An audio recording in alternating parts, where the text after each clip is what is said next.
Buddy, welcome, welcome. Sunday morning at 9 a.m., so, December 1st today. So we are here for Hash Church, episode 17, Static Sift episode with Charles from Sambo Creek Filtration. We've got Sam popping in to share some time with us as well. Let me just make sure that we're live. Yes, we're live. I see me just going live. I'm going to let some folks in here real quick. We're going to do a little Sunday morning Hash Church. All right, we got Charles, we got Skunkman Sam, we got Chris K, we got Alex Martinenko. All right, here we go. Welcome, everybody. Welcome, welcome. Oh, you're in the tropics, Charles. Yeah. Miami. How you doing, Alex? Very good, thank you. Excellent. Well, welcome, welcome. We got Wolverine Dabs about to pop in here. Oh, we've already got almost 100 people watching live here after 90 seconds of starting, so that's wonderful. We're always happy to see everyone up and at it as early as possible, at least for the folks who are in North America. For those of you that are in Asia and Europe, well, it's a little bit later for you. For those of you in Australia, geez, it might be tomorrow for all I know. But welcome either way. Johnny B, I think we got to get Johnny B on this particular show. So I'm just going to send him an invite really quick, and then we'll get into some introductions and some of that stuff. So, yeah, today we are going to celebrate hashish in all of its glory, and we're going to focus on static dry sifting. Let's see here. John Burfello, bear with me, everyone. I just want to send John the link so he can come join us this morning. And there we go. Welcome. Look at you, Charles. You're looking pretty good. Likewise, likewise. Yeah, man. Good to see you. Good to see you.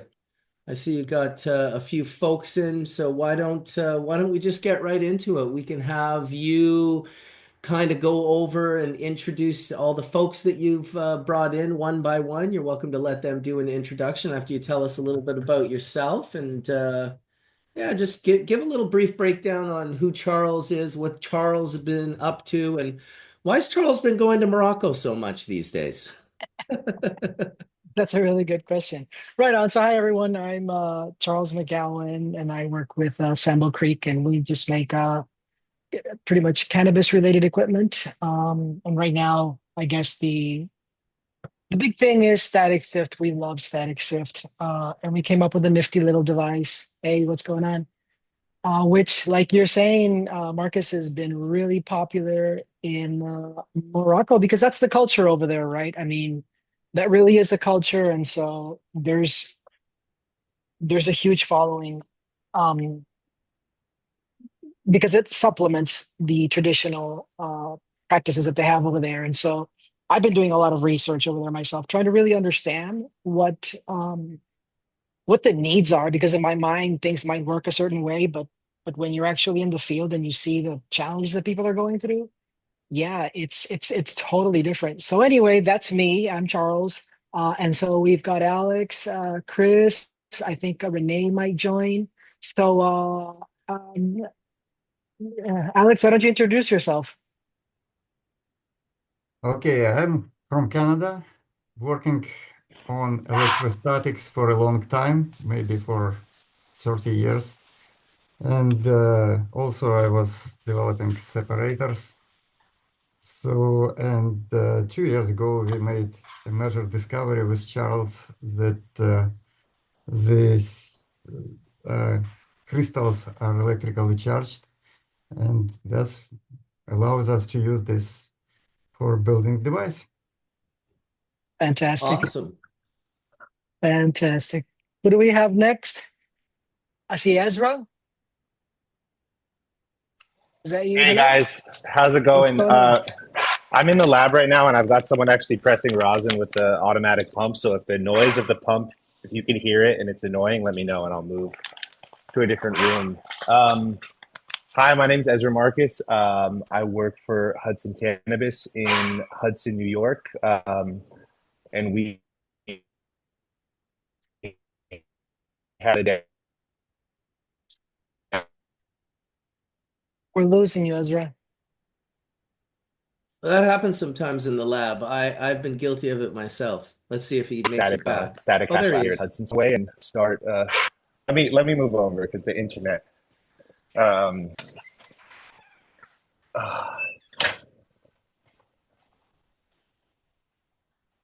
It's awesome. You're grinding on a Sunday, man. Love it.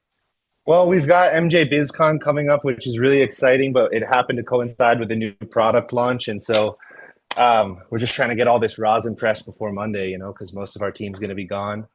Um, Things in New York have been really exciting. It's growing really fast. We're really lucky to be in this market, and but the pressure's on, man. I'm It's gonna go on always to like headphones shortly. What kind of um, press are you using, Ezra? we've got the four-way like Osprey setup with the automatic pump that has the button, Oh yeah. the low temp, or sorry, not Osprey, low temp plates. My bad. Yeah. I got what you were Um, saying. I call it Osprey all the time. yeah. Um, yeah, and so that's been a whole journey too, pressing dry sift, and we've been figuring out a lot of stuff there. And recently, I've been awoken to fresh frozen though. I've been like putting it off for so long because I was so focused on figuring out this dry sift hash system. But some creators out there just make content of their wash process that it got to me. I couldn't help it. Um, Fantastic. And so we've got Christoph. Hey, There he hey, is. hey, my name's Christoph Krause. I work for an electrostatic company from Germany, and I support Charles with some research and power supplies and some knowledge, and we're working on some ideas. We tested also. I worked with Rene in the Netherlands, in his facility. And yeah, we're trying to figure out how to make the process better and to improve everything with a lot of knowledge and R&D coming from our side. Yeah. Oh, I love to hear the multiple countries involved and people all over the world. And you know what? You guys probably already know this, but you guys are in the room right now with Skunkman Sam, the very man who created the journey that you are all kind of following along now and Yep. continuing. And I'm sure it puts a giant smile on his face. So Yep. we'll make sure that we get Sam speaking a little bit about the history, and maybe we'll go over the discovery of how he Yep. figured out electrostatic process very accidentally one afternoon in Africa. So we'll make sure that he tells that story a little bit later on. If you want to continue on with the Is Renee on introductions. yet? Renee is on. Yeah, I see him in the Okay. corner. iPhone Von Renee. There you go. Say hi, Renee. Hi. Hi, how are you? There he is. Awesome. So who's Renee? Can you tell us a little bit about yourself, Renee? Yes, so my name is René. I'm from Canada. We are one of the license holder in the Netherlands. So we are one of the first legal producer in Europe. Big facility. We have a greenhouse, 50,000 square meter. That's about, what is this, in 5 million square feet, something like that. And we're producing hash, all kind of brick hash, static hash now, and we're going to make now also live rosin, also from static separated material. Yeah, and yeah, we are Awesome. one of the few in Europe at the moment. Awesome. Wonderful. That's in your neck of the woods, Sam. We'll have to hook you up with Renee. Maybe you'll get a little tour. Sure, every time. Awesome. Nice. I think Skunkman Sam is in Amsterdam, or? He is in Amsterdam, yes. And he's also in this room. Perfect, because we are close to Rotterdam, so it's not so far away, one hour from Amsterdam. So every time he's next to us, pass by and have a look. Wonderful. Wonderful. So who we got left? We got Logan left, Mr. Wolverine Dabs. What's up, Logan? How's it going? It's going good, man. Welcome, welcome. I'm, Good. Logan was one of the first folks that I sort of talked to about the Sambo filtration equipment when I first received mine. Logan was kind enough, mainly because Charles was in Morocco and maybe even Italy or some. He just didn't have a very good reception. So Logan was kind enough to walk me through the build out of the machine, and so I appreciate you for that, Logan. And also, fuck, dude, you probably posted one of my favorite pictures in the last, listen, Oh, I'll tell you the something. hand. Yeah, so when Sam Yeah. first showed me this process, and I don't even know how long ago that was now. God, it's got to be 10 or 15 years ago. Um, it was like it was low key. It was like we're not, it was the hardest thing for me to do because I have a ton of pictures of the hand, but I never posted any of them. It wasn't really something that it was like, well, I can't post this, but I sure love the ones that you posted. I only have the blue glove one, but it's actually the black glove one that I preferred. I must have accidentally deleted it off my computer, but And that one's beautiful. there's a shot of Logan. Anyone that's ever done the hand sifting, the Skunkman Sam Tech knows that that hand in particular is bonkers. That's good material. When you see material like that, man, you are pretty happy. So we've come a far way, in the last 10 to 15 years, and there was always people sort of, for me, this all really started. I mean, listen, for Skunkman Sam, it started a lot earlier. So, Sam, why don't we actually just start with you? I know you've told this story before, but if we're going to start at the start, let's start at the start. You can kind of tell your origin story of discovering this and how it came to be, and then I'll chime in with learning about, well, no, way before learning about it. I think it was 2008 when I was first at Sam's apartment, and I posted a photograph of his dry sift. He allowed me to macro photograph his dry sift, and that picture started the journey we are all on more than anything. Because before that, nobody fucking knew, unless you were lucky enough to get invited over to Sam's house and smoke some of his full melt dry sift. You just didn't have any idea how much better it was than literally everyone else's hash that I had ever tried in the entire world. Now, that is not just because of the process. It also has to do with Sam being Sam, living in all the hash producing countries, visiting all the hash producing countries, collecting seed in all the hash producing countries, breeding out the genetics and creating really great hash making genetics like skunk number one, like the skunk crossed with the what was it? The Slee Stack. There's a variety of them that came out that were just next level. So, Sam, why don't we start with you this morning with your origin stories? You can just talk about the beginning of Static Sift. I'll be happy to do that. Uh, the first hashish that uh, I saw static hash was in 1988 in Gambia, West Africa. And a friend of mine was there. He was trying to grow cannabis. I think he was trying to grow skunk cannabis and in Gambia, which is difficult because the photo period is so short in Gambia. But he hadn't finished a crop yet. So what he was doing was making hash. Well, he was dry sifting the local weed that was in Gambia because it wasn't that great or strong. And so he would he would dry sift it to get rid of everything that was too big, and then dry sift it again to get rid of everything that was too small. And that way he was able to get a fairly potent hash from it. But what I noticed when he was doing it, he was rubbing his hand around on the screen to get rid of the stuff that was too big or too small. I think it was the small screen he was doing it on. And he didn't notice it, but I noticed that all of the best resin seemed to be sticking the way it does to a glove around his hand. And what he did was he would just brush it down in with the good stuff, and he wasn't trying to really separated out. He was just trying to get rid of the big stuff and the small stuff. But with static tech, it takes it to another level because what you've got is farmer's hash that doesn't have anything too big or anything too small. But the static tech changes that from like 50% THC resin heads.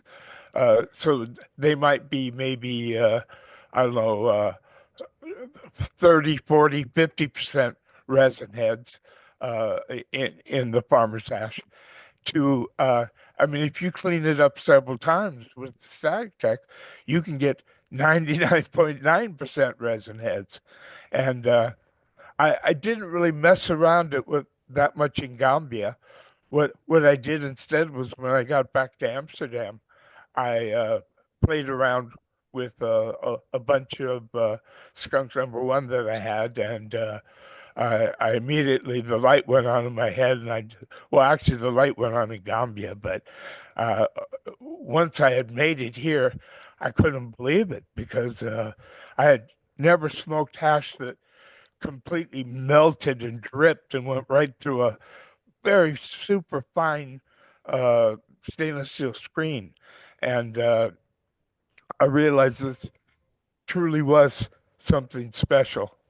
And yeah, that's where it went from there in 1988. If it don't bubble, it ain't worth the trouble. So that came about around 1988, 89. I feel like you would have come up with that very soon after watching that dry sift melt down your Ruhr downstem. That's absolutely correct. Okay, so the screen sizes, you figured that out pretty quickly. You understood that, yeah, you could sift with a 200 or whatever, a 180, and you could go. I think I used a 150 to get rid of the stuff that was too big to be a resin head. And I used I think it was a 70 or a 77 to get rid of the stuff that was too small, microns. And yeah, it just took me a week or so to figure it all out. Oh my God, dude, that is just so crazy to think of. Luckily, I had lots of raw material, so you know, which what I would use would be cannabis which had dried for 2 weeks in the dark and then cured for a couple of weeks in a box, a couple of months, excuse me. So I was using raisins rather than wet grapes, and that made it much easier because otherwise the resin heads want to smear when you do this sort of processing. And I eventually figured out ways where I didn't even have to use. Well, I have to use my hand for the static check, but for the processing the branches, the dried branches, I could do it with pharmaceutical particle sizing machines that were rotary sifters, and I could easily create, 100 or more kilos a few hours uh, in a walk-in freezer. Wow. Well, I'll never forget making hash with you and Rob back in the day and just producing so like you had these 8 foot by 5 foot dry sift screens that you would just lay right down on the ground and pull out a 55-gallon barrel, one of I don't know how many you had. It must have been 100 of them stacked up against the wall, just full of ground dried flour and just dump it over the screen and give it a little shimmy shimmy. We had the rakes. I'll never forget. One more thing, something I couldn't really talk about, something I couldn't really share. I was just like, oh my God, I'm having this experience. I'm with Sam and Rob, and we're making hash right now. This is unbelievable. And I'll tell you, the most liked photo, not liked, but the most viewed photo, because people were having a very hard time with it. And it's unfortunate that I can't find the picture of dry sift that I've been looking for, because I have a picture of that process that we did that day. And, you know, it looks just like a little bit of dry sift on a table, but then you can kind of see your feet in the top of the picture. And it's just that you suddenly realize, holy shit, that's like 4,000 or 5,000 grams plus of dry sift sitting on the floor. But the one that really rocked people's minds, and this was back in like, the mid 2000s again, was when you cleaned it. You cleaned it all up, and I took the chaff that you cleaned out, which to the naked eye just looks like it just looks like dry sift. It doesn't look like it's worse or better or anything like that. And I remember going into your bathroom and dumping it in the toilet and taking a picture of it while I did it. And man, that picture, people, holy fuck, that picture rocked people's minds. They could not wrap their head around it. They were like, I would have smoked that. Like, no problem. Why did you throw that down the toilet? Like, what are you doing? Anyway, I want to show that picture because I did finally find it. So this was making a little bit of dry sift over at Sam's. You can see the feet in the top corner of Sam and Rob. So you can see that's a lot of dry sift. That's like it might have even been 6 or 7 thousand grams. I can't remember, but we made it in like five minutes. And you can see also the rake in the top of the picture, the red rake. That's what we were using to move the material over the screen. And of course, you look at that green material and it looks pretty darn spectacular. But then you look at what Sam would turn that into very shortly after with his method, and Yeah, I call that still farmer's hash because agreed. we got rid of stuff that was too big or too small to be good, but it was still to me farmer's hash because yeah, because you can make it 99.9% pure, and that's the cream de la cream. Which you absolutely did. I'll never be able to explain to people how special and amazing this thing was. I think it was also even more amazing because it was an actual unicorn that nobody really had in the world. Like if you were lucky and you had some trim bin sift that melted into a liquid, it might be 50% heads, but this was 99.999% heads, to the point where your eye in this picture, you'll be able to see the like three capitate stalks immediately. The more pure you make something, the more contamination stands out. It's the most insane thing. I will just put for reference the picture that Sam, or when Sam was mentioning the farmer's grade sift. I always like to show this to people because I think it's so educational. This is what farmer's grade sift looks like. You're lucky if you're in a 10% to 20% heads. I'm not talking THC content. We're talking the purity percentage of glandular trichome heads. And with a very, now if you're doing a very light bounce, and I'm sure Johnny B will chime in here in a little bit with his first bounce, right? If you do a very gentle bounce with incredible material, you could get upwards of 80%, but to get 99%, there was always this other process involved. And I would like to reiterate with the static process that Sam discovered in Africa.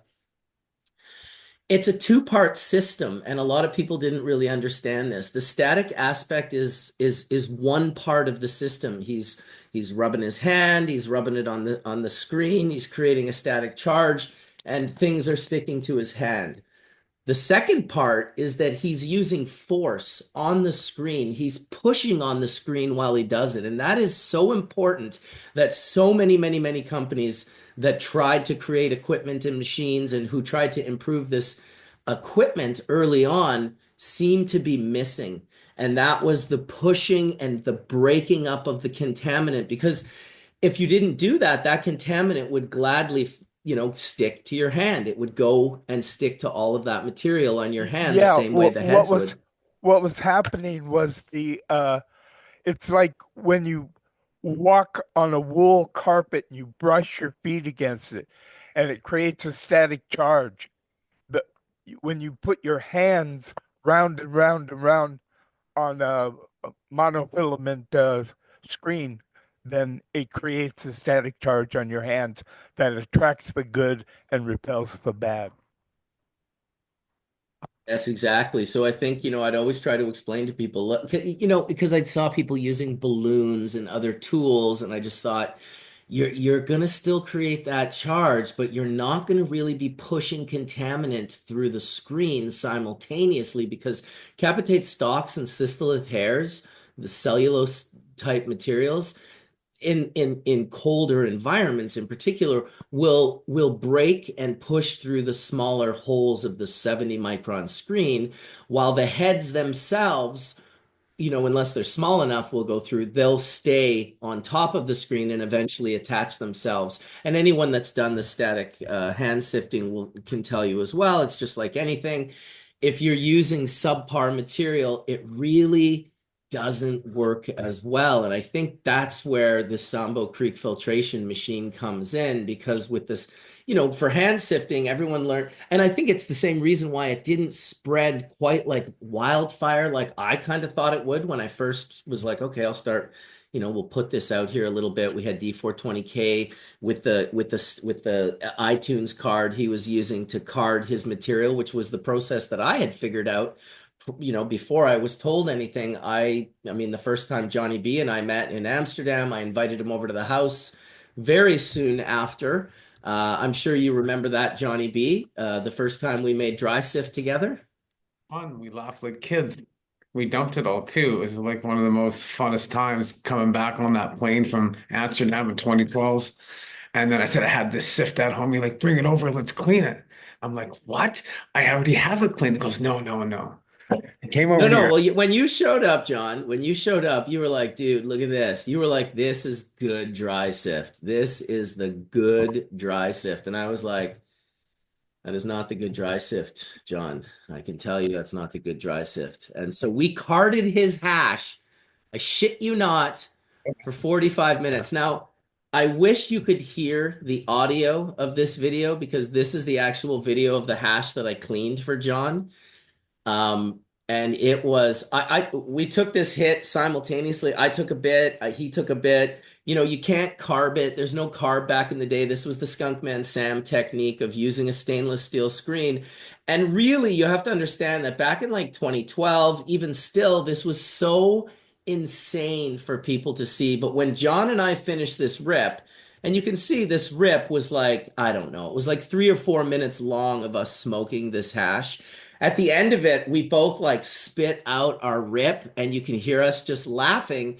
I really wish I could figure out a way to share the audio, because we were literally rolling around on the ground, and I can tell you a light bulb went off in John's head. And John's got to be one of the most fucking craziest people in the most wonderful way that I know. He's such a good dude, but when he attaches himself to something and he's now going to learn it, nobody's going to learn it like John. And he literally spent like the next 10 years just developing his first bounce, playing around with the sift, growing his own plants, and just like, it was, I bet it was less than 6 months after this that he came to me and said, I'm just gonna turn all my crops into hash from now on. Talk about that a little bit, Johnny B. What a revelation that was for you, as a patient, because above all, you're a patient. That was the biggest thing, is how it helped me with my pain. And before I was like, doing butane, we made glass, made all these crazy things, right? So understand, like for me, when it came to sifting, I go back a little before that. I mean, I was using a lot of concentrates to get through what I need for breakthrough pain. So I was the hot dabber. I would hit everything at 710. Everything dabbed me out because that's what I liked. And really, when SIF came into the play, it was that next level because it got the flavor. It was able to actually help me with that next level, right? Like it wasn't just about, and it was the pure, and be able to see that, and then cutting down my plants on the screens and getting that first bounce, and I'm like, whoa, that was even more pure at that point than the carding, right? So that kind of led into the next stages of where we are now, and like yeah, I mean, I got screens everywhere. They're sitting right here, of course, right? I mean, I got all kinds of different sets of screens. I was cleaning on the 304. I literally have everybody's screens outside in every different sizes. And I was really learning how the different microns, and I was testing that too on a GC. So I was seeing the same profile, but just different THC levels with the hash and stuff like that. So I did really go down the rabbit hole. Like, 'cause Awesome. now it's kind of like, shit, the little static tech and that little change. And I did the bare hand. And when that happened on my hand, I was like, that was the next level. Yeah, And dude, that's what's up. Hey, I also, think Jen Doe lost sound. I think we all have sound. Sound is all working in the Yep, Hash Church there. sound So work. not sure, Jen Doe, what's going on there. Try and get her to we get to that figure next it out. level now. Now there's just so much going on with SIFT, and that's what's so great about it. And seeing the advancements and then where it's going now in machines. I can't wait. We've had that shaking machine someone sent me. You've had all these things. Everybody's tried different machines. Are trying to have the static have SIFT and the static tech. Wow, it's been a game changer because now everybody can do it at home, and we're getting. Well, I can't wait to hear what we're going to be involved with today's show. I'm very curious on all the new techniques and what's coming out in the future and what we're doing and be able to that separation. Well, you're gonna have to come by ATS one of these days soon, Johnny B, and we'll get the Sambo Creek filtration machine going, and we'll make a nice video, the two of us, just like on this journey, right? Like 11, 12 years ago, we started this journey together with the dry sift. I started it a little earlier myself. I started dry sifting in probably the 90s, in the mid 90s. I was pretty much a farmer's grade dry sift guy. This was prior to Bubble Hash. And, for me, it all started, and I've told the story many times, like bumping into Rob Clark in Amsterdam in 95. I was with my lawyer, John Conroy, at a Thai food restaurant near the Damrak, off the Damrak in Amsterdam. And I always tell the story. It was a trippy Thai food restaurant because every single one of the waiters was a lady boy, a katoi, if you're familiar with Thailand. And they were super cool. They were like, they would let us puff in the restaurant, which was just like, there weren't that many restaurants in Amsterdam. I mean, of course, the Artiste, Simone's restaurant that we spent a lot of time in, that Sam and Rob introduced me to years ago. Simone was kind of militant. He would really let Sam and Rob enjoy puffs in his restaurant. And in fact, even one time kicked a couple out who was upset that they were puffing in the restaurant. And Simone said, well, the door's right over there if you don't like my friends enjoying their hashish in the restaurant. So very cool thing that the way it sort of played out. And yeah, I took this hit of hash. Didn't even get into the restaurant. It was on the stairs on the way into the restaurant. And Rob hit us up with this bowl, and I smoked it, and I watched it bubbling and melting, and it just like disappeared. And he said, if it don't bubble, it ain't worth the trouble. And I was just like, what fucking wizardry is this? And for him, it was probably just come and gone experience. I couldn't stop thinking about that for years until I discovered and created my own full melt resin. I had never seen hash in my life that melted into an oil. And my excitement for it really lit my passion. And anyone that ever met me in the early days when I was showing them the process, particularly of water extraction, because that's where it led for me into the bags and processing with water and ice.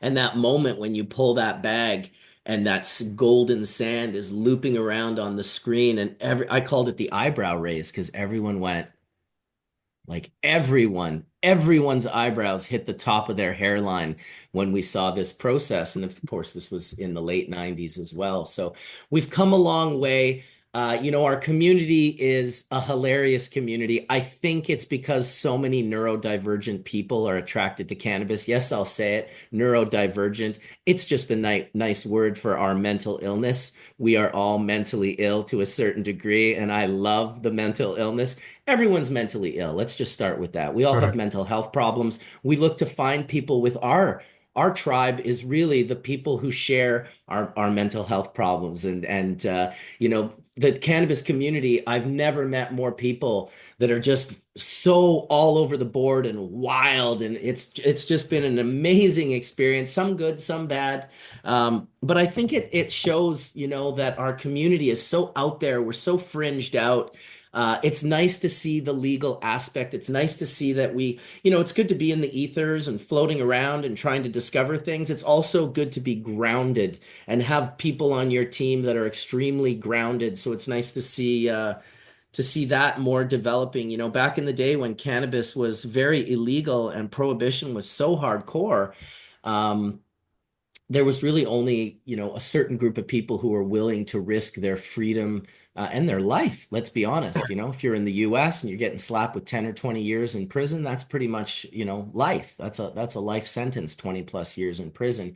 And people were risking it, and a lot of people were risking it. And now it's more safe for other people to be involved. It's safer for people to come out of the woodwork. People that have been working on these sort of processes that, a lot of us might not understand completely. We're not all scientists. We haven't all delved down the rabbit hole of sort of the proper science of learning about these processes, but we're these sort of neurodivergent folks who are just like in our garages playing around with things and flipping things over and discovering things. I mean, of all places, I don't think anyone in the world would have ever guessed that Static Sift was birthed in Gambia. Like that's so out there. It's so wild. It's so amazing. We have to one day all end up in Gambia and celebrate it as the birth of static tech. I mean, Holland, Amsterdam, of course, played a huge part in it without Sam being able to grow all those incredible cultivars. It also goes to show that the people who discover things aren't always the people who discover things. You heard it with the light bulb. Oh, so and so didn't invent the light bulb. He stole it from. Well, did he steal it if the other guy didn't really know what he had?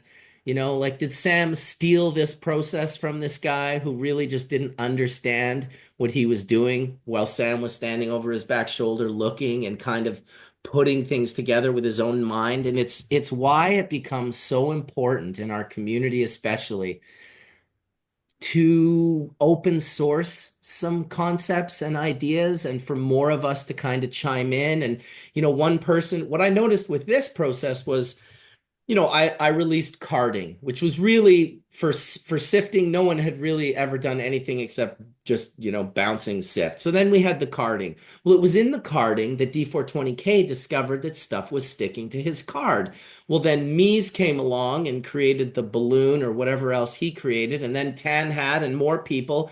And it was just this sort of discovery because people were getting a little bit more of the information. So I'd love I to. want to say one more thing. Please, that I'd love to hear from you. I tried every technique I could with the static. I used a Van de Graaff generator, and what it actually did was it it spread the resin all over the room, sticking to everything. So it was a failure. I guess I was using the wrong end of the electrical charge, the positive or the negative. The other thing I can remember early was somebody, I think it was THC Seeds. They found what they called Oprah hash. They were watching Oprah on TV, and they noticed that the electrical charge of the TV screen was attracting the hash. And, so a funny story. Another thing was I liked that what John was talking about with the sifter. It's a stack sifter, each one with a different size screen that would mechanically shake. And those were very handy for what you could do was each different variety of cannabis, especially if it's grown in different ways, indoors, outdoors, big containers in the ground, has a slightly different sized resin head. So you could run some dry sift through this shaker that had, all the different micron screens stacked, the biggest at the top and the smallest at the low. And you could tune in exactly what was the best size screen to use for that particular variety. Awesome, dude. Yeah, that generator story is hilarious, dude. I mean, look at even the Sample filtration. I think one of the things they figured out was we got to encase this thing because I'm telling you, if you left the doors open on the Sambo Creek filtration plasmatic sifter, you would get a similar effect than you got with that Van de Graaff generator. No, I can't believe how many different ways that I know we tried making sift. I had things vibrating on screens. I put speakers. Oh, I mean, I tried everything, went down that rabbit hole. So it was kind of fun to start seeing it, like I said, with the sifting, and then that change with static was the game changer. Did you Definitely. try different music? Was there any particular melodies or sounds or Yeah. like heavy metal music, the bass really pushed the sifting or what happened? I think that we did even a video on it, just going across the thing, and then we had this other like wand thing. Shit. It was definitely fun seeing how it's evolved and where it is now and the future, right? Like it just like I said, separating all the different gland heads, and those gland heads to have different accuracies, and they all help with different conditions. And that's just my hypothesis, my hallucination of how we're going to start really taking it to that next level, and just the different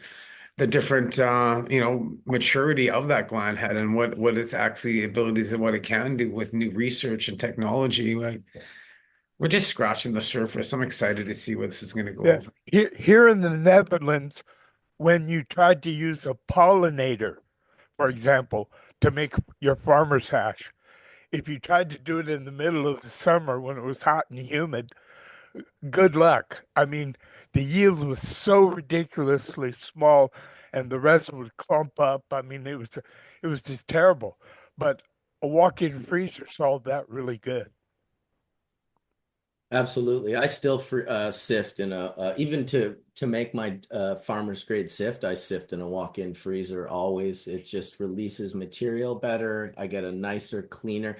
One of the things from the water extraction world, before water hash was happening, very few people were making hashish in the cannabis world. You had some outliers who were into it. There were people who made oil, but most people, and this is why when I started the bag company, that trim was something people threw away. They dumped it on the side of the road. I could get tons. And when I say tons, I don't mean like a lot. I mean like metric tons of sift, no problem. It was completely available. People were just tossing it and throwing away. And once the bags came out, it was 3 or 4 years after that, you couldn't get trim anymore. Now trim became something that you could buy if you were lucky. So it really changed the game in regards to how we looked at that material. And it was this sort of turning trash into stash, right? Was the old logo or motto, I should say, of being able to access that material. People legitimately were throwing it away, and in a very short period of time, it became a high value product. Years later, people would stop even using trim, and a lot of people were starting to just say, hey, let's just use the flower.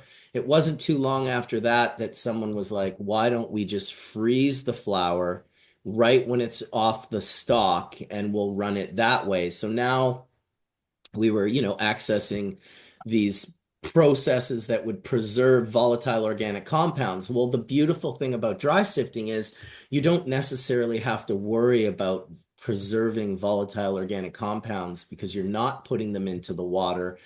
You're not going to be, whatever water solubles are in that material. And I've heard this many times, oh, the water doesn't act as a solvent. Well, it certainly does, because the water would be clear at the end of the process if it didn't act as a solvent. So it's definitely pulling material out of the hash that is not being pulled out from the dry sift material. So when we first found varieties that you could dry varieties that you could water sift and minimally affect the terpene profile, like Chitral, that was one of the first ones. A lot of people drifted towards Chitral variety because the resin after you made water hash, it was practically the same as as if you dry sifted it, except for one of the big differences, water sifting, you get a much higher yield of resin than you do from dry sifting. Right. Well, from 1988 to 2024, I would love to hear, Charles, from you and your team, the scientists, how you guys figured out and came about creating this piece of equipment, because it certainly isn't what I would say. I mean, maybe to Alex, it is common sense. He's been working in electrostatic for 30 years. To the rest of us, it just isn't. When I first saw the machine, I was like, what the hell is this? This is wild. So I'd love to hear a little bit about that, Charles, from any of your And team. I have a question for Alex, which is, what is it that you were doing 30 years ago with electrostatic? Oh, this was separation of grain mostly. And the assumption was that they are different in conductivity, grain versus garbage. And that was reality because grain polarized and it was sticking to the surface versus all of this kind of What kind of a unnecessary. device was it that was No, it this was was wheat grain mostly. So it was separators of, but it could be used for any type of seeds. Basically, I don't want to refer to my previous experience, but real discovery for me was when I first had seen how you guys are doing this sifting on the screen. And then I realized, oh my gosh, there is charging here, right? And the initial assumption was that we need to rub it over nylon screen to get some charge. But fortunately, we bought a good, nice, very expensive electrometer. And that helped us to understand that, yeah, there is natural charge in resin. And this natural charge could work even without rubbing on the screen. So that could be like definite feature for separation. Very interesting. You know, not everyone can do the process, Alex, with the hand. Some people's hands are too warm, and it just what happens is as you're or going in the if their circle. hands are sweaty. Yeah. Absolutely, it doesn't work when you just discharge. With wet hands, you could discharge material, right? Yeah. So Or with a everything warm should be hand. very, very kind Cold. of low humidity. Yeah, low humidity, low heat, but even a bit of warmth without any sweat, which could be someone with warm hands and they've even got a glove on, so there's no moisture or sweat. It heats up the resin and it creates little balls. And the minute those balls are created, your hand is no longer touching the screen evenly. It's now lifted up a little bit. And anyone that's done this process has seen this. Sure, Wolverine Dabs has seen this where you're just in the middle of doing a batch and all of a sudden you've got all these little the hash is starting to press and turn into little balls, and this is obviously not what we want. That's That can probably also because be. it's Oh, sorry. probably because they didn't dry and cure the before they put their hands on it. Because and also if you have sweaty hands, good luck.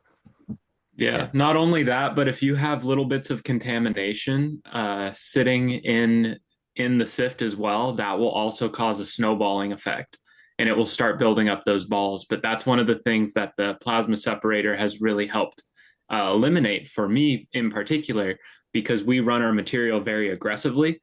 It gets rid of all those particulates. It removes them onto the negative plate. Beautiful. There's also a factor of the material as well, right? Like some strains are just greasy, and even for ice water, they might not wash super well, and so we struggle with them. We came up with a way around that, which we call brushing. But I think I was telling you, Logan, about that very excitedly. We found basically one kind of brush that will actually pick up contaminants off the screen, so you can do a reverse process if the material's not. Well, we actually use it for everything, but if the material's not working well, you can just pull contaminants out instead of trying to pull the trichomes out and not have to put your hand on any resin. Yeah, some of the varieties, it's their terpene content, which is really, they attract water, and they're instead of being hydrophobic, they're hydroscopic. Oh, hydrophilic, isn't it? Mark, chemist. Marcus. So like, hello? Can you Yeah, hear go me? ahead. No, Yeah. no. I guess right for me, everything started with the work that Skunkman Sam did, and you mentioned Steve Tanhat. That's really where I picked it up from, and we played around with all kinds of things with him, and I posted a video on it, and that's really what got me interested was the number of viewers that were actually watching that video, and I kind of knew it was a there. What really made things happen for me, um, I used to be in mining, so this technology, it's nothing new. It's tried and true. I actually had an edge because I had used these machines in mining before.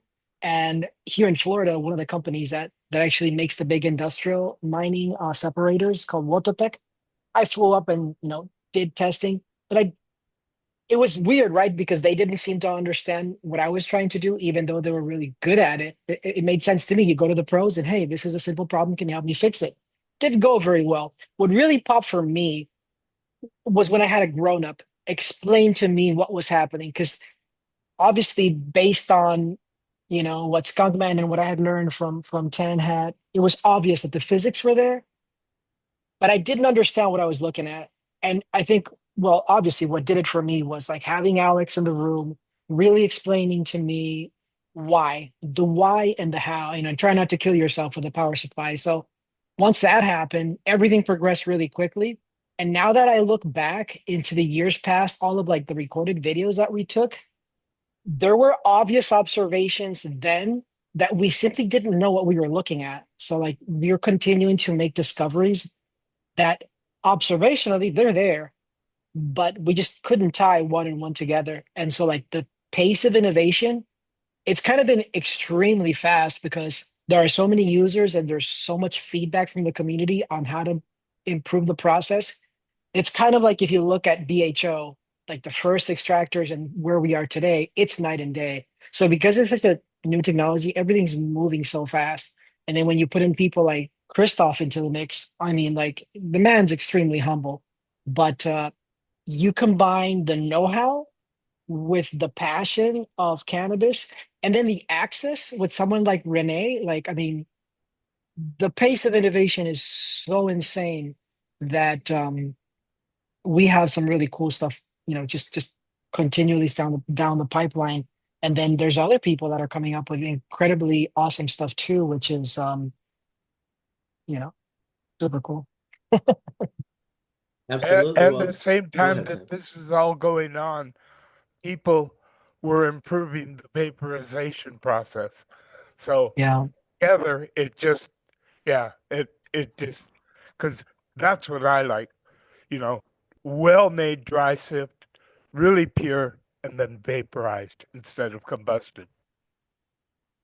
It was really cool for me. I remember I posted on Facebook or something like that, and then you reached out.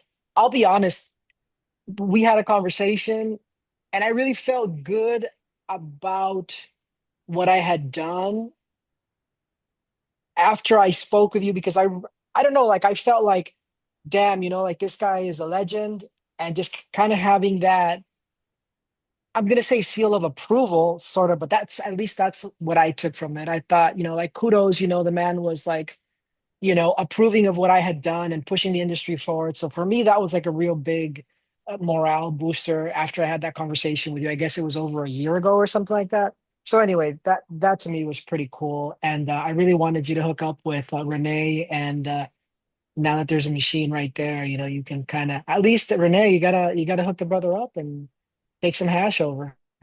I would be very happy to see him in our facility and to make some hash together. It would really be an honor to me to see him in our facility and to make a good hash in Netherlands. And maybe we can make also something for the coffee shops, a real legends hash for the coffee shops. Would be really nice to see you here. Some Skunkman Sam static dry sift available in a coffee shop in Amsterdam would be absolutely Epic. bonkers. Oh my God, Epic. dude. I'm flying to Amsterdam.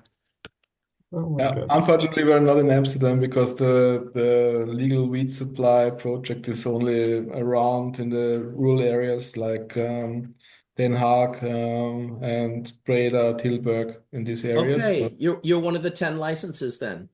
Yeah, we are For one the of Dutch the experiment. yeah, the Dutch weed experiment. Yeah, true. Okay, yes, I've spoken to quite a few of those groups, and And everything that you supply a coffee shop, before it's supplied to a coffee shop, is it lab tested to show that it's not adulterated in any way or contaminated or with pesticides, or is that happening already? Yes, in the legal weed experiment, everything what's going on the market must be tested, every batch. So we test on mycotoxins, pesticides, heavy metals. Yeah, well, that's one of the things consumers, safety has to come first. I absolutely agree with this. I also agree with this. It's Yeah. you know, there's a lot of people who I saw this sort of, you know, people like when the legal cannabis thing came out, and you know, you get the legal folks who were really not from the black market in any way, and they'd say things like, "Oh, you know, there's dangerous cannabis out there," and then the cannabis industry would get upset and be like, "We've been smoking this cannabis that hasn't been tested for forever, and it's totally safe and it's fine." I don't know. I still visit grows in the black market to this day, and they are spraying the most heinous shit all over the plants that you could possibly And you got believe. to remember, Marcus, that when the first testing happened in 2008 in California, and a few years later here in the Netherlands, 85% of the cannabis either had dangerous chemical pesticides, insecticides, or microorganisms that were not healthy for you to smoke. It's definitely Sometimes higher Go than ahead, Edgar. 85% sometimes there, Sam. Jesus So Christ. yes, I agree because I helped pioneer that testing in California back in 07, 08 when we finally railed it out. And we were absolutely And floored by we how knew it many was people true. were running illegal shit. Yeah, we knew it was true because we had a lab more than 10 years earlier than that time, and we found it when we were testing like the High Times Cannabis Cup stuff. We didn't publicize our results, but we found out what was going on. And it wasn't the pesticides and herbicides that actually instigated it. I got an upper respiratory infection from a mold, and I couldn't see it. And we realized then that we could not see something through our microscopes as well as we thought we were doing with organoleptic testing. We realized we were still failing, and that's what really pushed me to reach out to El Soli and ask them and get rejected, and then find Ethan Russo and find Arno, because it was a journey of frustration initially. I didn't have access to you or your lab or to say, hey, Sam, how do I start a lab? You know what I'm saying? It was something we Yeah, literally had to start from the ground up, and then Steve finding real scientists, real Yeah. coordinators of UVH PLC machines, of gas chromatographs. Yeah. And then we were Steve- able to take that next step. Steve D'Angelo came over and visited me several years before they opened the Steep Hill Labs and what he was doing. And I gave him as much advice as I could because freely I gave it to him because I really wanted to protect consumer safety. Well, the big problem with Steep Hill, for those that are watching, is that they wanted to make the science proprietary. And I was like, no, science is open source. Science is replicatable. We're not going to hide behind a veil and now charge everybody just to know the science. So that was something that we push, and one reason why I not only fired Steep Hill once, I fired them twice because of inaccuracies that they would eventually fix. But it was a learning curve for all of us initially, and it wasn't fun. Yeah, we were lucky because we were fully licensed in the very early 90s. And we were working closely with Dr. Brenneisen in Zurich and Dr. Mashulam and Dr. El Sole, so that we were able to get proper results very quickly.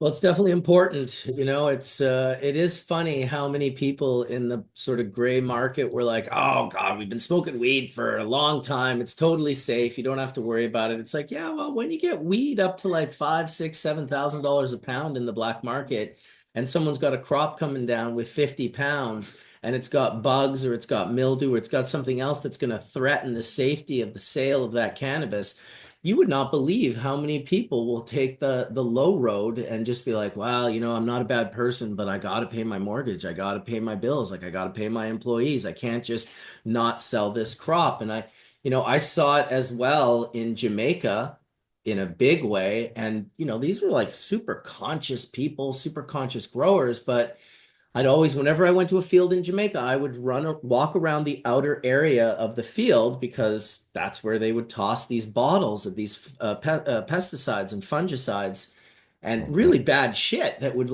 could fuck you up legitimately. And I kind of, one time I caught this guy and I was like, dude, like what are you doing, man? This is like, what, you're better than this. And he was just like, man, this is a matter of me either putting food on my table or me not putting food on my table. So for him, it was like this, it was easy for me to judge and be sort of like, dude, come on. But on his side of things, he was like, look, bro, it's either I'm going to feed my family this month or I'm not going to feed my family this month. So I personally love the idea of people being forced. I hate over regulations. But I do love the fact, and I've mentioned this on Hash Church before, that we do have a regulatory system in place. Maybe some of them are a little outrageous and we don't need to worry about like, oh, the packaging looks like it's being marketed to children. In the meantime, you can have Captain Morgan on the rum bottle, no problem. But you can't have anything on cannabis. So there are bad regulations for cannabis, but the regulations that make it safe, that make it so you can't spray nasty poisonous chemicals. I mean, honestly, I'm kind of hoping the food industry takes a page out of the cannabis regulatory concepts and applies it to them as well, because half of the food that we eat today is also absolutely filled with poisonous, toxic substances. Yes, buddy. Well, let's also test the CBD suppliers who are filling their stuff with stuff we don't really know. And one reason why they backed out of California is because they can't follow the actual testing standards. And as Dr. Escaldón will tell you, and all of us, science matters. And the reason why we push science is because, we were dealing with cancer and AIDS patients, and they get an upper respiratory infection. It can kill you. And not only that's that, the but responsibility that we carry. it's bad enough when you use poisons on food. I mean, I would never do it in a million years. But when you smoke it, watch out. Well, That's the problem. The unscrupulous people, because we watched it very early on, is that it would fail testing, and this is before California decided, well, then we get to destroy that as opposed to or retest it, then destroy it. I would watch them go right up the street and sell that cannabis that failed exactly for what you stated, Marcus, that, we heard every excuse. I'm going to lose my farm. I'm going to lose this if I don't have the money for that. So that has always been a frustration of navigation of ethics. I think all of us suppliers, producers that are providing medically, we have had to navigate those unscrupulous waters every day because everybody wants to sell and everybody wants to make good. And again, back then we used to turn away 80% of what we used to see in a day's time. And then when we started to test, then it became 10% because when you started to look at the significant amount of failures. And I'm glad that we started testing and that people have been held to standards that they have to get to, because we know that there is good cannabis and you can grow good cannabis without pesticides and herbicides by doing it. But it's hard work, and it's really about being clean and constantly cleaning up after yourself, and it's hard And work. using integrated pest management. Exactly.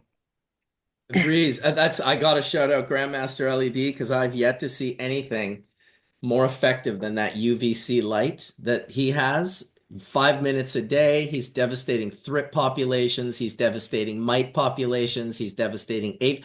I've never seen a person bring thousands of spider mites into their room with a smile on his face. While his what and the craziest thing is this wasn't some R&D grow. This was his medical grow.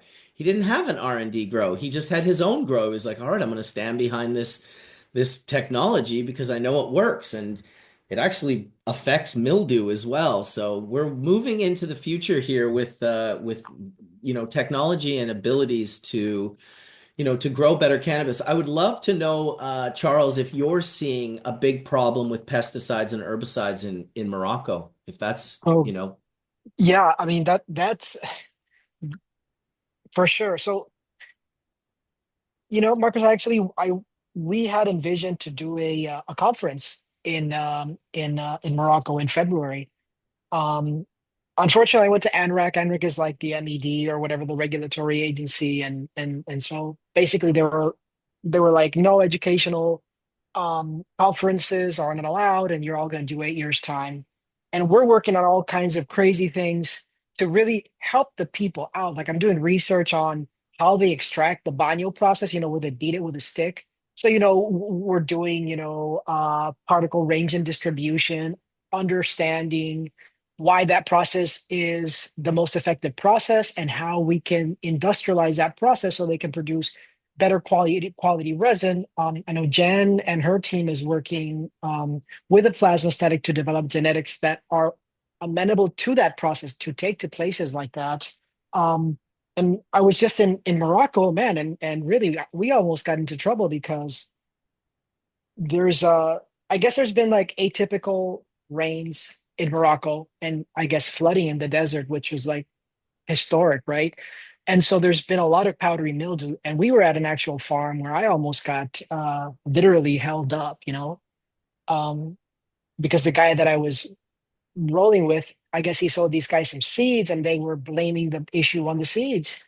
And so the management practices that they have aren't on par. I get it. There's limits to their knowledge and the access that they have, not only to genetics, but you can't exactly go by, beneficial insects or just the access to technology isn't there. And so what happens is I've seen the kind of pesticides that they use. It is insane, especially when they start seeing these powdery mildews and all these kinds of things like that.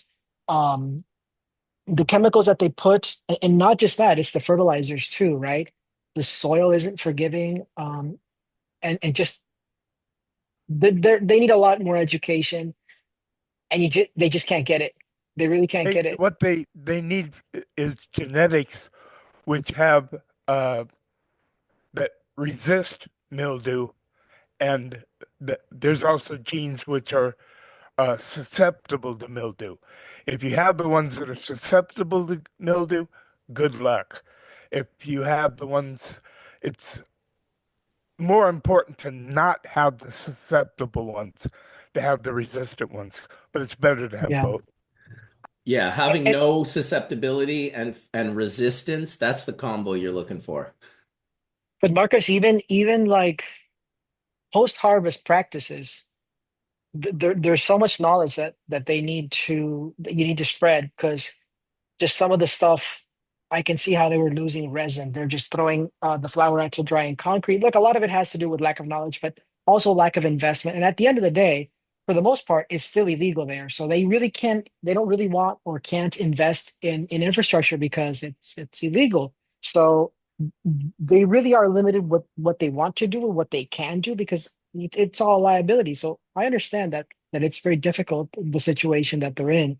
But nonetheless, you see some of these not best practices that they end up producing lower quality stuff than because the soil is they have the right terroir to do something far better than they do. And the proof is that I've got some guys down there that are producing just some incredible stuff. I mean, incredible fresh frozen stuff. Well, But they one of the have other problems in Morocco, of course, is that it's all seeded. There is no Simsamia grown in Morocco that I've ever yeah. seen. No, it's a problem. Everything gets So fertilized, and the it's government doesn't chaos. see the value of reducing the illegality, the prohibition, which See, feeds the gangs and the like that the folks who are that's what makes doing sense this to on a me. yeah, like it just and then the safety of like people are using it. They're the number one exporter of hashish worldwide. So they Yeah. don't, I can't imagine that they don't see the value with like the US and Canada and Europe and all these countries and Oh, continents, for God's sakes, like legalizing cannabis. Morocco could be in an incredible position. I can't believe they told you no education. That is well, wild. I to me it didn't make sense because the way I saw it was, look, we're not advocating that you do anything illegal. By all means, not at all. I want everybody to legalize and get on board and do things right. But they see it as you're educating the illegal market how to do business. That's kind of how they see it. So either you legalize or you don't. I don't know that middle path that they want to be treading. Maybe I disagree with it. I mean, it is what it is. But I just think that if you're going to go down that path, they should go down that path. Everybody should legalize, learn best practices, and get their act together pri- Yeah. primarily because I just believe that. So if they're obviously the consumption isn't local, so it's going to third parties, to third countries, right? And so if that's the situation, I mean, I look at the price that these local farmers are growing or getting locally. They're getting some real good prices. It just seems like most of the people there are making money. They're making a lot of money. So my concern is there are, I mean, you're driving down the road and there's just farm after farm. It never stops, and there's thousands of people that depend on this industry.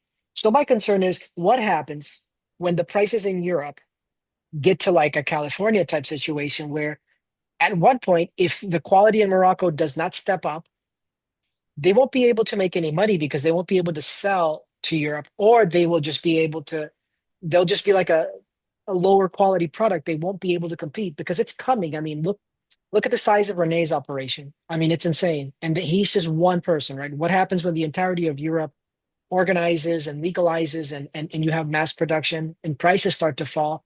Where does that leave them? My concern is that you could have all of these thousands of little farmers that they're not going to have a living anymore. What else are they going to grow? You know, I saw this a lot in the Peruvian Amazon. The coca farmers, man, when coca was hot, I mean, these people had outboard motors and they had money. Try to grow corn in the Amazon. There is 1,000,000,001 bugs trying to kill you and trying to kill the corn. And then when you harvest the corn, there is no way you're going to get that corn off of that mountain onto the river and to market at a profit. It's impossible. So that's what I'm concerned that's going to happen to those people. And I thought, if I can help, you know, I know great people with the knowledge to help these people. I was going to do a free event. You know, we had already 100 people signed up. Free education, free food, free education, free everything, just so they can understand at least a different perspective on how things are done. And then they were like, well, you know, you're probably going to do 8 years. You know, you might have your event, but you're not going to get out of the country and you're all going to go to jail. And I was like, Well, yeah, did you I'll ask them if we pass. could get hash in jail? Because that really is a deciding factor. Yeah, no, I don't know. You know what I mean? So like, yeah, yeah, it's So a shame. obviously the But government needs more. There needs to be a group of people in Morocco working on sort of promoting these concepts to the government to see that. I mean, yeah, more advocacy. in my dream world, you know, all of these, and it's so weird that cannabis is like this. It's like all the people that were deeply involved, not all of them, but a lot of people that were deeply involved in cannabis have just been sort of pushed to the wayside as legalization comes in. And it seems like it's what they want to do to all these. In a perfect world, I could go to a store and I could go and look at all the Canadian varieties that are grown, but I could also see, you know, wheat, cannabis and hash from California. I could buy hash from Afghanistan or Lebanon or, you know, India or Nepal. I always got to show my traditional hashes when I talk about traditional hash. So there's a kilo of Afghan right there, a little bent up because it's so soft. I can just sort of this is just like the most beautiful, beautiful, like traditional hash. Skunk Van Sam wouldn't be interested in it. And the Becca Valley, you know, the old school bags. There's a kilo in that one as well.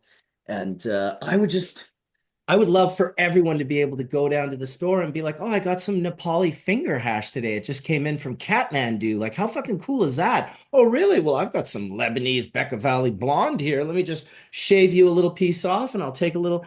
It's the spice, right? It's been traded worldwide for so long that, and once again, for the Dutch experiment, I think it's great that the Dutch are working on doing things, and it's cool idea for the Dutch to grow all of their cannabis in-house for the market. For hash, Holland, Amsterdam in particular, has always been about like, I mean, go to the Bluebird Cafe and see the 15 to 20 different kinds of hash on the menu, and those hashes are from all over the world. And you can call your hash Afghan style or Lebanese style, but if you didn't grow it in that terroir, it's not. That's just a fact. So the terroir becomes the thing. What we're doing is we are allowing the resin to express the variables of the terroir, and that is the value. It's like, oh, what's the terroir like? Well, here, let me show you. This is what the terroir is like. This was a particularly dry summer. We had to water a little extra, just all of these different things. And to me, that becomes the value of the product, not just the product itself. Of course, here in Canada, we did the same thing, and I'm sure the Dutch probably copied us on it. We very much locked out importation. We can export, but nobody imports into Canada. And that was because, companies spent hundreds of millions of dollars to build up a facility because they're complete chads and totally clueless. But on the flip side of that, you've got the ability to not have to spend that much money, build something in Colombia and ship metric tons into Canada, while all the other people that spent hundreds of millions have egg on their face and their business is being collapsed. So that's how Canada set it up. They set it up to protect investors so that when we built and we're growing here in Canada, that you wouldn't all of a sudden be like, oh, actually, Jamaica is now sending bubble hash. It's 33 cents a gram. And you, my friend, are out of business. So I don't pretend to understand world economics so perfectly, but I do wish that we could all enjoy the terroirs of well-known hash producing countries. And then even more importantly, discover new terroirs of hash producing countries that were never allowed to be hash producing countries because they were fucking Singapore and they would hang you if you even got caught with some in your bloodstream, let alone in your pocket or a field of it growing on the backside of the mountain. So we don't know how many places in the world can produce even better cannabis than the cannabis that we're seeing now, because the culture might not have been birthed there, like it wasn't the center of the cannabis universe like California was. That's not to say there are some spectacular terroirs around the world that could grow some unbelievable, profiles for us to experience. I'm blabbing on. I agree with you, Marcus. As long as it's tested and safe, then everything everywhere should be allowed to be sold everywhere. Sure, that would be a nice thing. Well, I guess, it starts with allowing it to be accessible. And really, this whole episode about Static Sift, it's really about the accessibility of Static Sift. I can tell you 10 years ago, this panel would have been like 2 people. 20 years ago, it would have been 1 person, just Sam sitting by himself. Hey, how's it going, everybody? But now we've got all these other minds playing and tinkering and working in different cultivars. And the more that we get that, the further we'll travel down this pathway of purity and isolation and extraction. So I'm here for it. I just had a nice little rip of some, what did I hit? Rainbow Marker. Very nice. Pheno number 7 on the Rainbow Marker. Absolutely spectacular. I'd love to hear more from Alex on the sort of the science and the figuring out of and even really, okay, I'm not even sure where you are, Alex, in the world, but one of the things that has really made life difficult, and Sam can speak to this because he wanted to get a machine done years ago, and he had a machine in mind that he thought would work, but was it in Poland, or was or in the Czech Eastern Republic? Europe. It was in And, Eastern Europe, right? I went there. I offered to have them send me one, and I'd give them a $50,000 deposit because it wasn't a cheap machine. It's more like the lines you guys were talking about, working with the mining industry and stuff. But it could do Yeah. huge volumes, huge volumes. And I knew it was going to work, but once they found out I was working with cannabis, even though I was legally licensed by the Dutch Health Ministry, they wouldn't have anything to do with me. Yeah, so that stunts the growth of these think tanks getting together and being able to like, let's create equipment. Well, where's all the equipment created? Well, not in cannabis-friendly countries, I can tell you that. Almost exclusively, they are not available in cannabis. Now, Germany, okay, Germany has kind of flipped the script a little bit. It's still slow to go, but at least they're not like maybe pulling people over on the side of the road and taking their blood. I don't know. Maybe they're still doing that, but that's fucking crazy. Holy Christ. There's some madness out there in this world.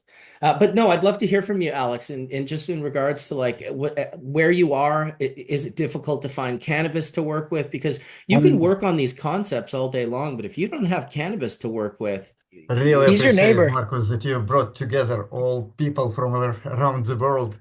I'm here close to you in Eastern Canada, in Halifax, working with a okay, couple yeah, of cannabis companies. that's only like a 98-hour drive. I could be Yeah, there in it's I could be there in 98 hours. welcome to Halifax. I like it. So, and it's a couple of cannabis companies around, and the problem for us researchers that we could not work in university on with cannabis because that requires special licensing and all of this stupid stuff. So I'm working with industry directly, and I'm glad that I kind of found Charles, who is also interested in the same type of problems. So I guess we are doing great things together. Yeah, I forgot that you Absolutely. were in Canada and that you had access to Canadian LPs. It is, listen, our system here is completely facockled in the worst of ways. Yet, I I will agree. also say, as facockled as it is, we have incredible access to cannabis. You know, you can literally like go to the store and just buy like some of the top hash and live hash rosin that you could really find anywhere on the planet. It's just available to random people to walk into stores. You can grow your own plants. You can, the whole legalization of cannabis to me, how it really sort of hit prohibition hard was that how cops always busted us was with their nose. And once cannabis became legal recreationally and medicinally, it pulled that ability. They were no longer able to be like, hey, I smell cannabis. Like, pull over there. I'm ripping through your car. It was like, yeah, I have a legal cannabis license. I'm allowed to have cannabis. There's my cannabis in the back seat. That's what you can smell. So having the ability to be taken away from the police to search and seize, personally, that was the first big one that I felt when I got my cannabis license back in, geez, I don't know, 2014 or something. I think Johnny B walked me down to the his pain specialist doctor and was like, dude, if you got pain, like just let's get you a license. Like you can grow 98 plants. So we're very lucky in Canada. Not so lucky. I have manufacturing partners who have worked at they're Chinese. They've worked out of China their whole life. They're also my partners at ATS, which was formerly known as Embark, which is an LP here in Canada. Really great guys, really smart guys, and they've been doing manufacturing for a very long time. So, like anything that exists already, they can make it even beefier and better, but they can also, more importantly, just from our ideas and concepts from paper to CAD, just develop equipment that we can be testing, in a short period later. But the problem is cannabis is so fucking illegal in China. So illegal in China. So illegal, in fact, that the Chinese government made an announcement in Canada that they requested that their Canadian citizens, the Chinese Canadian citizens, did not indulge in the cannabis market in any way, shape, or form. That was from the government of China sending a message to Chinese Canadians in Canada, you better not be fucking smoking weed while you're there. That's That's how okay. much. They You know just what? go to This is good. Oklahoma and work on the slave farms. This is good just because it will protect us from copying of machinery. Did they send a Well, message on TikTok? my partners are less interested in copying. They're more like they make incredible quality equipment. So if you ever want that equipment made in the most insane beefcake way, they have like lasers that do all they're robotic lasers that do all of their welding. So like the welding, it's just beyond what a human being can do. It's absolutely bonkers. But yes. It is good because if they did have cannabis in China, I suspect, well, everything pretty much comes from there now as it is. I'm sure all of our computers and most of our clothes and who knows what else, but quite a few things. I want to give a shout out to Wade and Jen Doe and Dr. Mark Chaldone. They've all three have come into the room since we've been blabbering on for an hour and a half. So I wanted to make sure that we said hello to them. How you doing, Mark? Oh, doing well, doing well. Still, really enjoyed the conversation with Roger last week. That was so cool. And it inspired me to dust off the Puffco and get it out. You know, Dude, I went and found that old pen. I saw that. Yeah. So Dude, why what is was the internet so full of like just nasty people? I Oh, find it. yeah. I just put. Listen, I haven't touched this pen. It Yeah. might be even 5 years, but at Yeah. least 2 or 3. So I pull it out of this glass hand blown cup that I've got in my cupboard, and I pull it out, and I'm like, "There's no way that it's gonna work." I don't even turn it on. I've left it on, and I push the cloud button, and it lights up, and I'm like, Yeah. what the fuck? So I post this, and then people are like, what's the big deal? Like, I have stuff that I haven't used in years, and I just charge it up and it works. And I'm like, okay, yes, maybe you missed the part where I did not charge it up. It's been sitting for like, dude, honestly, I don't know if I've ever charged this unit in the 10 years that I've owned it. I don't ever remember It charging. still I has the remember original charge from Roger Dude, when I he don't gave it to know. you. I'm not trying to make shit up, but I'm telling you, like this thing sat in my truck for years, and I Yeah. absolutely did not have a truck charger for it, and it just worked. I had every other unit. I would have been given trippy sticks and those trippy sticks. I went through hundreds of them. I'd fully charge them, leave it on, and like 3 days later, it would be completely dead. So and everyone's just like, what's the big deal? Like I have electronics that I don't use for years, and then I just charge them up and they work. I'm like, right, but you're missing the part where I did not fucking charge this thing up. So anyway, I was blown away that it still works. I'm now timing it from today till the next time I haven't turned it off. So when it's on, if anyone understands how batteries work, the battery can release its Drain. power, Yeah. right? It's still on. The fact that it doesn't have an auto shut off really shows how old it is How too. old it is, yeah. But those things were ahead of their time. And it was great to give him an episode to tell his story because it's great. It's a great story out there, right? And Well, it's a great success story, and the bottom line is I like to give exposure. Not that Jolly Roger and Puffco needs it as well, but to No. our community here on Hash Church, I like people to know like it's good for us to acknowledge the people who have put in the work and who are doing, Absolutely. like people can hate on Puffco all they want and they can go and make their little comments, but I don't think people really understand how much true energy we put into developing and building these, whether it's Etienne with the Berkeley's patient group, whether it's Skunkman Sam with his licensing and his, production of CBD cultivars for GW and all the work that he's done, myself with bubble bags, like Wade with Harlequin, all of these different people, they're putting like their hearts and souls into it. So when you just see someone coming out of left field on Reddit and going, oh yeah, those guys are fucking this and fucking that, and let's just fucking, I'm destroying this company today. It doesn't take a lot of energy to go on the internet and try to destroy someone, but I'm telling you, whether you believe it or not, there is a karmic debt associated with you trying to destroy good people and the hard work that they're putting in. My suggestion would be flip that shit around, try to be more empathetic. Sometimes we don't, I've always said it to my wife, I can be nice to 10,000 people.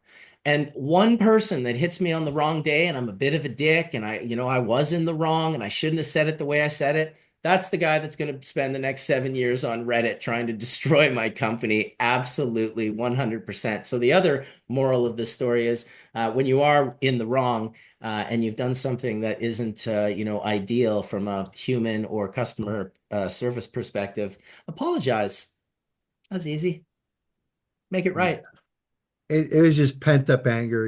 I don't know. Maybe people are jealous on what they've done, but holy shit, it's been what, 10 years now since they came out with that. And Marcus, I got to just thank you again. This church, the Hash Church, has been so great for just bringing us back together. I mean, I had completely, Roger and I had not talked in years, and since we've exchanged texts and we're going to try to hook up, and it's just, yeah, it's so cool because the people obviously behind the products, not necessarily the products, is what makes it cool.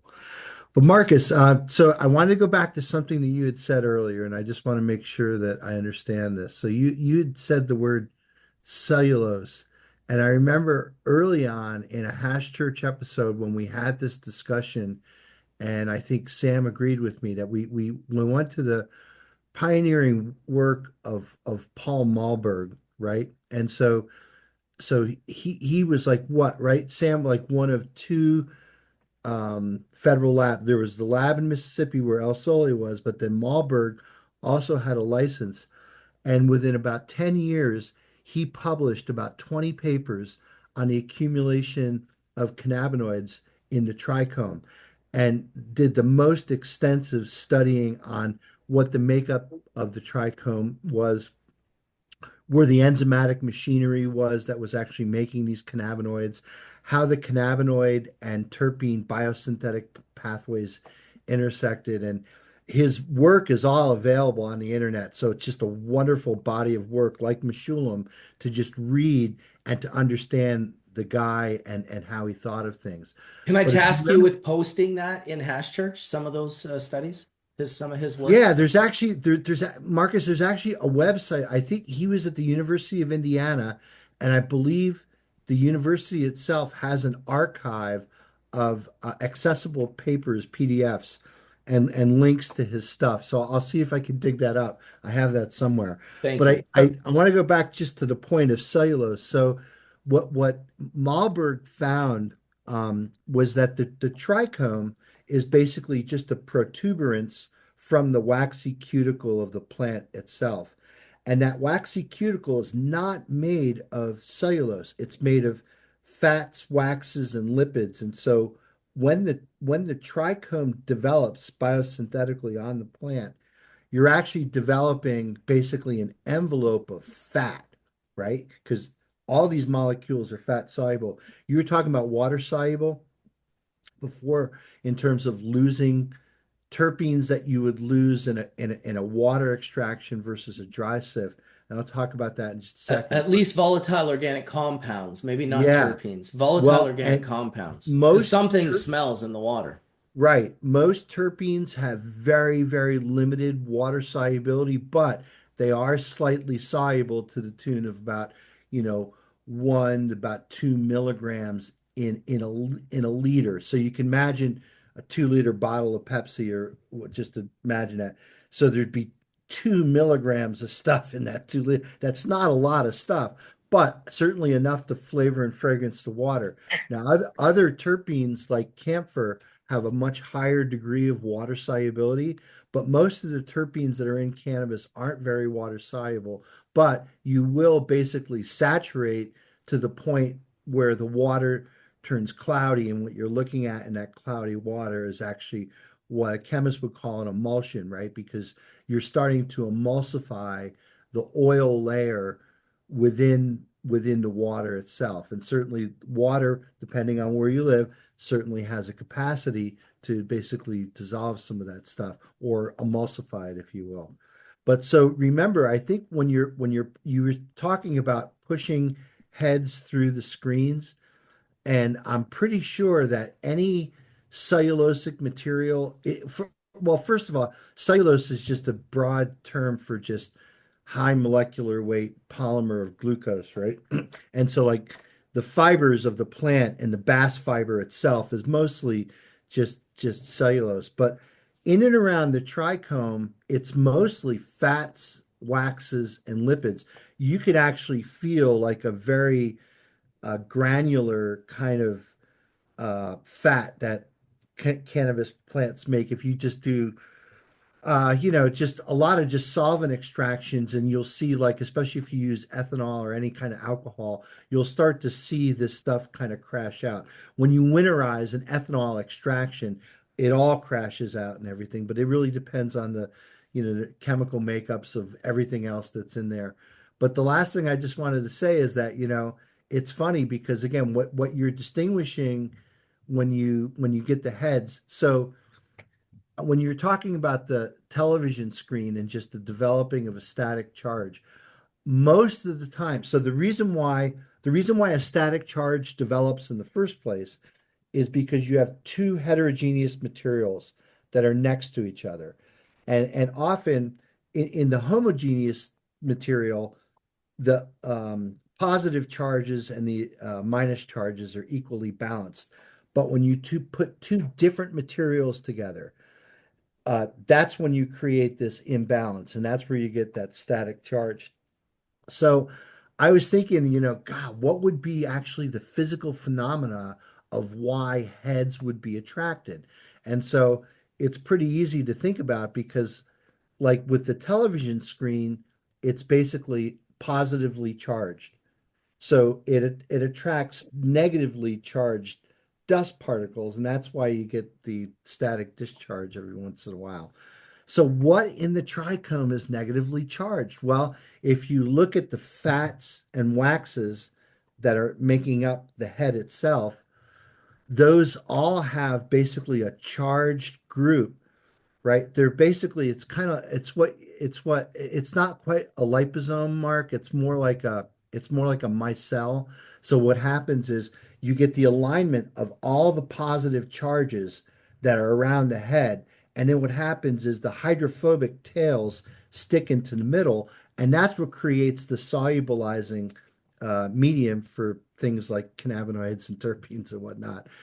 So it just dawned on me, oh man, the heads are negatively charged, right? Because you got to know whether it's positive or negative, right? Because it sounds like, Sam, from your experiment, you reversed the polarity, right? And you found that negative repels negative, and this shit went all over the room, right?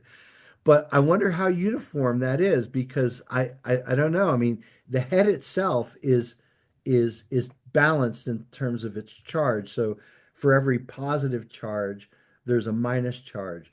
But maybe there's kind of like an overall minus charge in and around the head itself, which makes the reason why it attracts.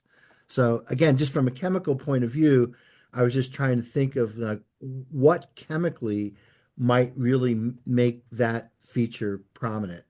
And I'll stop there. Mark, very interesting very interesting thing because we do have charging on the double layer. So basically, these heads are natural electret. And this is kind of very important thing which will allow us to separate heads from tails or from everything else. So is there a functional group, Alex, that I'm kind of ignoring in terms of like the self-assembly of the outer surface of the trichome head, that there could be like Yes, a carbohydrate that's on that head that's negatively charged, or what's the chemical species that's negatively charged? And I looked at a bunch of Malberg papers while we were on the episode earlier, and I didn't see him address it at all. So I don't know if that is fully understood yet. see, the chemistry of this is really complicated, and I guess we are just at the beginning of discoveries in this area. But the point is, what the fact is, that they have pretty much distinguished electrical charge, and I measured this charge. It's coulombs, so it's nanocoulombs per say per square millimeter. So it's significant charge which could not be simply discharged. We could definitely change this charge by manipulation with electric field. However, it's much better just to separate this hash in natural state without preliminary, let's say, electrical interactions. But if you did attract them, like you say, can you reverse the polarity of the electrical field and now disattract them, or do you make them fall off? It may the physics would say that you can, right? I don't know. We tried it. Christoph, this is like for you right there. That's like your realm right there, man. You want to talk about that one? Is Chris still on? Microphone. Mhm. He's I have to muted. put my There he is. mic on. Yes, I did. There he is. So we did some research on that, and it's like the electrical field does polarization with the different types of materials, and we are, to be honest, we're also starting to get into it because we had this more on a project size we had before, and we think it's also the polarity binder that you have in THC. You have a polarity binding in there that has a direction in the electrical field that it tries to go through, or that it attracts one side of the plate, especially because you also have a higher water content in the heads than in these stems. Water is easier to polarize. I guess Alex will know much more than I do because he worked in a longer time in this field. I'm only here for like 15 years in my own company. And we're working on that and trying to look at the capacity of the material, to measure that, the comparison between heads and stems.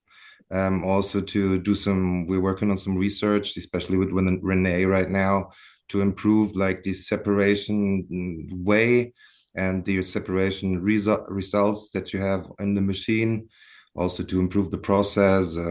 Yeah, but it's a little bit longer way to go still. So But Chris, if you're saying that the attraction is actually due to the THC or the cannabinoids themselves, do you see a more profound effect the higher the potency is in the head? I think so, yes, of course, because you have much more THC molecules inside there, and the more THC molecules you have in there. But I'm not a chemist, sorry. Well, I am. Yeah, that helps. I'm a That chemist. helps. Do you have a chemistry question? Perfect. Here's the question. Yeah. Sorry, Chris, go ahead. I was just gonna No. say, like, I mean, if we should ask these questions to like Logan and Ezra and Renee, as far as like the propensity of separation of larger molecules versus smaller, like 45 micron heads. I guess that could really just give you a ballpark whether the concentration of cannabinoids indeed is the primary catalyst of a stronger separation. So like Renee, Logan, Ezra, what do you guys think? What does your visual work tell you about the separation? Anyone? I see Renee, you're really thinking about it. Can you rephrase the question more specifically? Are you asking about like separating things under 45 micron or like above 175? So the bigger the head, so like if you have like a 190, the argument is that it'll contain a larger amount of THC or cannabinoids in general. Smaller heads would contain a smaller amount of THC and cannabinoids in general. And so in your experience, is it easier to separate the larger heads, which should contain more cannabinoids, than the smaller ones? No, I think in my experience, it all comes down to the level of contamination in the sift you're working with. I think if you have the right concentration of heads and you're using the right technique, like we can usually collect them. Generally, it's harder for us to clean up the larger micron material just because the amount of contaminants there are larger and like more difficult to sift out sometimes. Because we utilize size separation, and so we'll take our what we call bulk keef and we'll split it into a bunch of like 3 or 4 micron sizes with screens, we find that the further down you go, the more uniform the particles are, and the more decapitation you have, and just the less larger contaminants make the smaller sizes easier to clean. But we do find consistently that the larger the trichome, the higher the THC percentage. So that part definitely correlates. But generally, no, we don't really see a difference based on the charge. Well, I want to say that when I tried to do my same static techniques with CBD, it was much harder to get good separation than it was with high THC varieties than CBD varieties. I mean, the CBD varieties were difficult, much more than the high THC varieties. Yeah, I've only Regardless messed of the around size. one time with hemp. I tried to make some CBD hash because a chef wanted to put it on his sushi rolls in his restaurant around here, and I messed around with it, but I couldn't get it to work. And from Charles, my understanding has been that really THC, THCV, CBG can all charge, but CBD struggles to charge. Yeah, Logan did some testing from the guys in France. Remember those guys, Logan? Yep. Yep. Ran that Yeah, you material. got I to. mean, we definitely cleaned it up a little bit, but it wasn't anything significant. The heads also look crazy different under the microscope. They're more opaque and like Was that Gwen? Yeah, yes, yes, that was Gwen stuff. I got my finger on the pulse. Good, good, good, good. So, what do you think, Renee? What's your experience with like larger and smaller heads? I don't think that the larger heads are separating on the static better or worse. I sift most of the time all of the stuff together.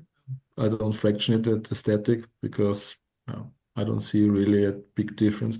Maybe the bigger heads have more problems to get the force that they're too big to get the force. Maybe you need more electrostatic field to separate them better.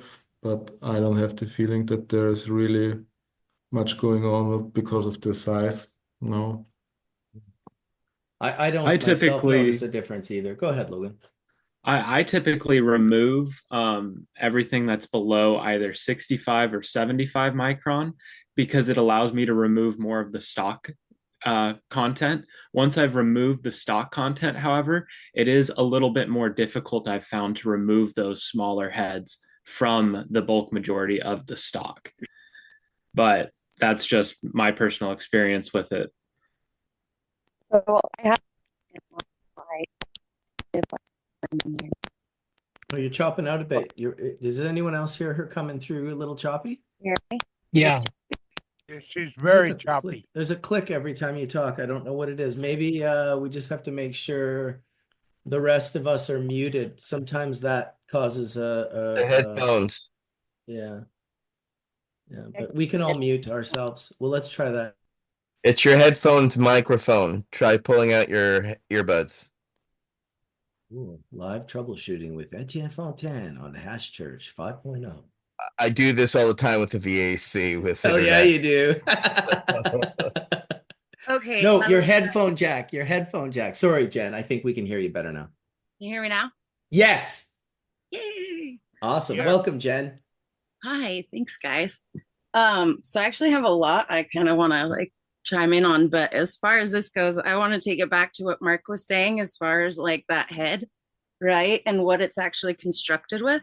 And then I want to consider that maybe it's not THC or any type of like specific cannabinoid that is inside the head, but more so the volume of liquid that is contained in that head, and also the ratio between the actual head versus the liquid inside. So when we get down to these lower microns, like the 45s, we're going to have a different concentration of actual just liquid in that head. And therefore the balance of it, that head is too thick, and it's acting as an insulator for that liquid, and just the sheer volume of liquid. So like CBD, my theory on that is that yes, it has all of its components inside the head, but it's the actual liquid.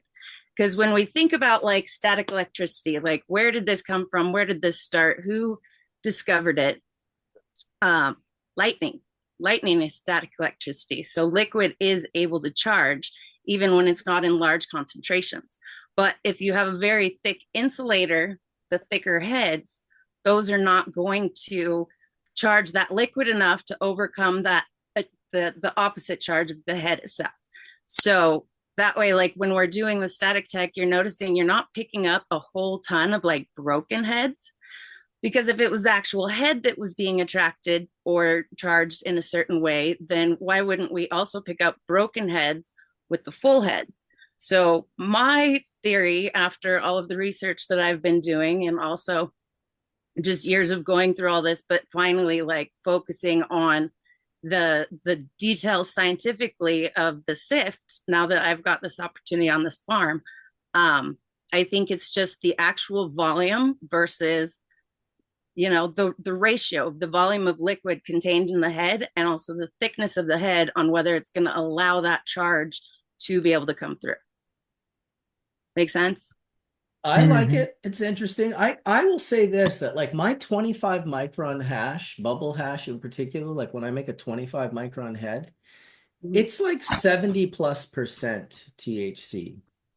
Like it is a definitely like high cannabinoid. Because THCA or THC? THCA. Sorry, Mark. Thank you for fixing that. The narrative from a very early day was that 25 micron heads were immature and not fully formed. Whereas I think that is not so much the case these days, where people realize the potency of a head that small. In particular, if you go to places like Australia, the Australians very early on, you know, even when the bags only had 3 or 4 bags, I was always like, oh, the 73, but my Australian friends were like, no, dude, the 25. And I'd be like, what? The 25? What are you talking about? And I remember the first time the Mullen Madman from Mullumbimby sent me the Mullumbimby Madness bubble hash he made with his bubble bags. It was all 25 micron bubble, but it was the first time I'd seen full melt 25 micron bubble. I'd never, So here would be my theory on that. So you said that it's a higher percentage in THCA. That's why I don't know that it's the actual percentage of the cannabinoids as much as the liquid those cannabinoids are able to hold. So THCA, when dried, is a white crystalline substance. Therefore, a higher concentration of THCA is going to have a smaller concentration of actual liquid to hold that THCA. I mean, Mark, you're the chemist. Am I? No, that's right. So the liquid that's in there is not water, right? Because the makeup of the oil is mostly terpene and terpenoid based, right? So it's going to be an oil, right? And so the THCA, which is not crystalline in the trichome, is going to be dissolved in that oil. And we got to remember that THCA has got a carboxylic acid, so it could be charged. And that charge, that might be the minus charge, that as that minus charge builds up, the oil becomes more polarizable, if you will. Does that sound right? Well, if you told me that you had all of these different, you had volatile organic compounds, you had these crystalline structures in there, I would go with probably the crystal being the thing that's charging. Well, I've seen heads that are crystalline. I've seen heads under the microscope that have they've almost crystallized, and I've tapped them on the microscope with a tool and completely shattered them, turned them into powder. Yeah, so maybe somehow the envelope, the waxy envelope that's supposed to hold the liquid has kind of like dried out, so it's crystallized. I mean, I don't know if you've seen this too with CBGA varieties. So the CBGA variety, the white, is notorious for losing its potency in between the field and drying because the trikes are so brittle and you lose a lot of potency with CBGA. So yeah, I'm absolutely certain that somehow the cannabinoid inside the juice is affecting all this. Yeah. Mark, so consider this. The needle-like trichomes, the CCL trichomes, in support of what Jen is saying, they don't separate. They typically contain about a third of the amount, not the purity, but the amount of cannabinoids in a round glandular trichome. So they don't separate. They contain cannabinoids. They should have a very similar cell structure to round trichomes, but they don't separate. They actually get rejected. So I think the relationship of the actual cannabinoids to charge versus whatever water content, which is also a fair hypothesis, but also the actual structure, the cellulose or the fats in the actual Yeah. trichome, how all of those things really play a role because it stocks as well, right? Stocks will be a Yeah. greater proportion of fats, the smaller proportion of cannabinoids, even though they also contain cannabinoids, and maybe they contain a lot less terpenes. So I think that there's a more complex interaction. Like we have a hypothesis, of Yeah. course, of what's actually going on, but we haven't been able to flat out prove one way or another because there's inconsistencies in all of our theories, but Yeah, they so all definitely. Charles, check this out. So look at the link I just put into the chat here. Mhm. And Marcus, if you could post that link from the Zoom chat into the YouTube chat, that'd be awesome. And go to reference number 34, Kim and Malberg from 2003. Man, it is just fascinating what they did. So the title of this paper is called Secretory Vessel Formation in the Secretory Cavity of Glandular Trichomes in Cannabis. I mean, if that's not the title that basically describes exactly what you're describing, like where are the cannabinoids located, where are the enzymes? They did, I don't think it's this particular paper, but I think his student, this guy Carl Hillig. Sam, you know Carl, right? Carl Hillig. Yes, I funded his research. Okay. You probably patented it too, right? I can't even tell if Sam's being like joking or he's probably just No, telling no, the I truth. did. I gave a grant to Carl Hillig for his research. Yeah, Of so I course you seem to did. remember a paper that he had published, and I'm not seeing it in this list of the Malberg library, where he actually did staining studies to actually identify like where the synthases were, and like so where do the precursors come in that actually make the cannabinoids? Because we know that there's uh, uh, the allitolvic acid biosynthetic pathway is at the front end of the cannabinoid biosynthesis pathway, and it basically it uses the same types of uh, biological precursors as do the terpenes. So yeah, cannabinoids are just uh, phenyl terpenoids, right? Malberg and Kim also were taking many, many, many really small micro pipettes and sucking out of living uh, terpene cannabinoid heads. Their work was fucking amazing. And it's so like I know Meshulam often gets cited and now Roger Adams, but this work, particularly for hash makers, Marcus, I believe like if there's the science to hash making course, like if there's ever like a course, I believe that like most of these papers are going to be the seminal papers that guide, okay, what is a trichome? How are trichomes made? What's in the trichome? I mean, all this work that Paul Marburg did was absolutely very foundational and extremely important. And I'm glad that you funded it, Sam. Well, I love moving cannabis science forward, and Carl couldn't do the work without funding, so I gave it to him. And it's funny because besides Malberg having a license, and besides Dr. Osole having a license, there was also Weeblin at the Maryland Weed Institute. But it wasn't weed meaning pot, but weeds meaning like agricultural weeds. And so there was a third license out there. So can I Well, add something go about the ahead. term? Yes, please, Jen.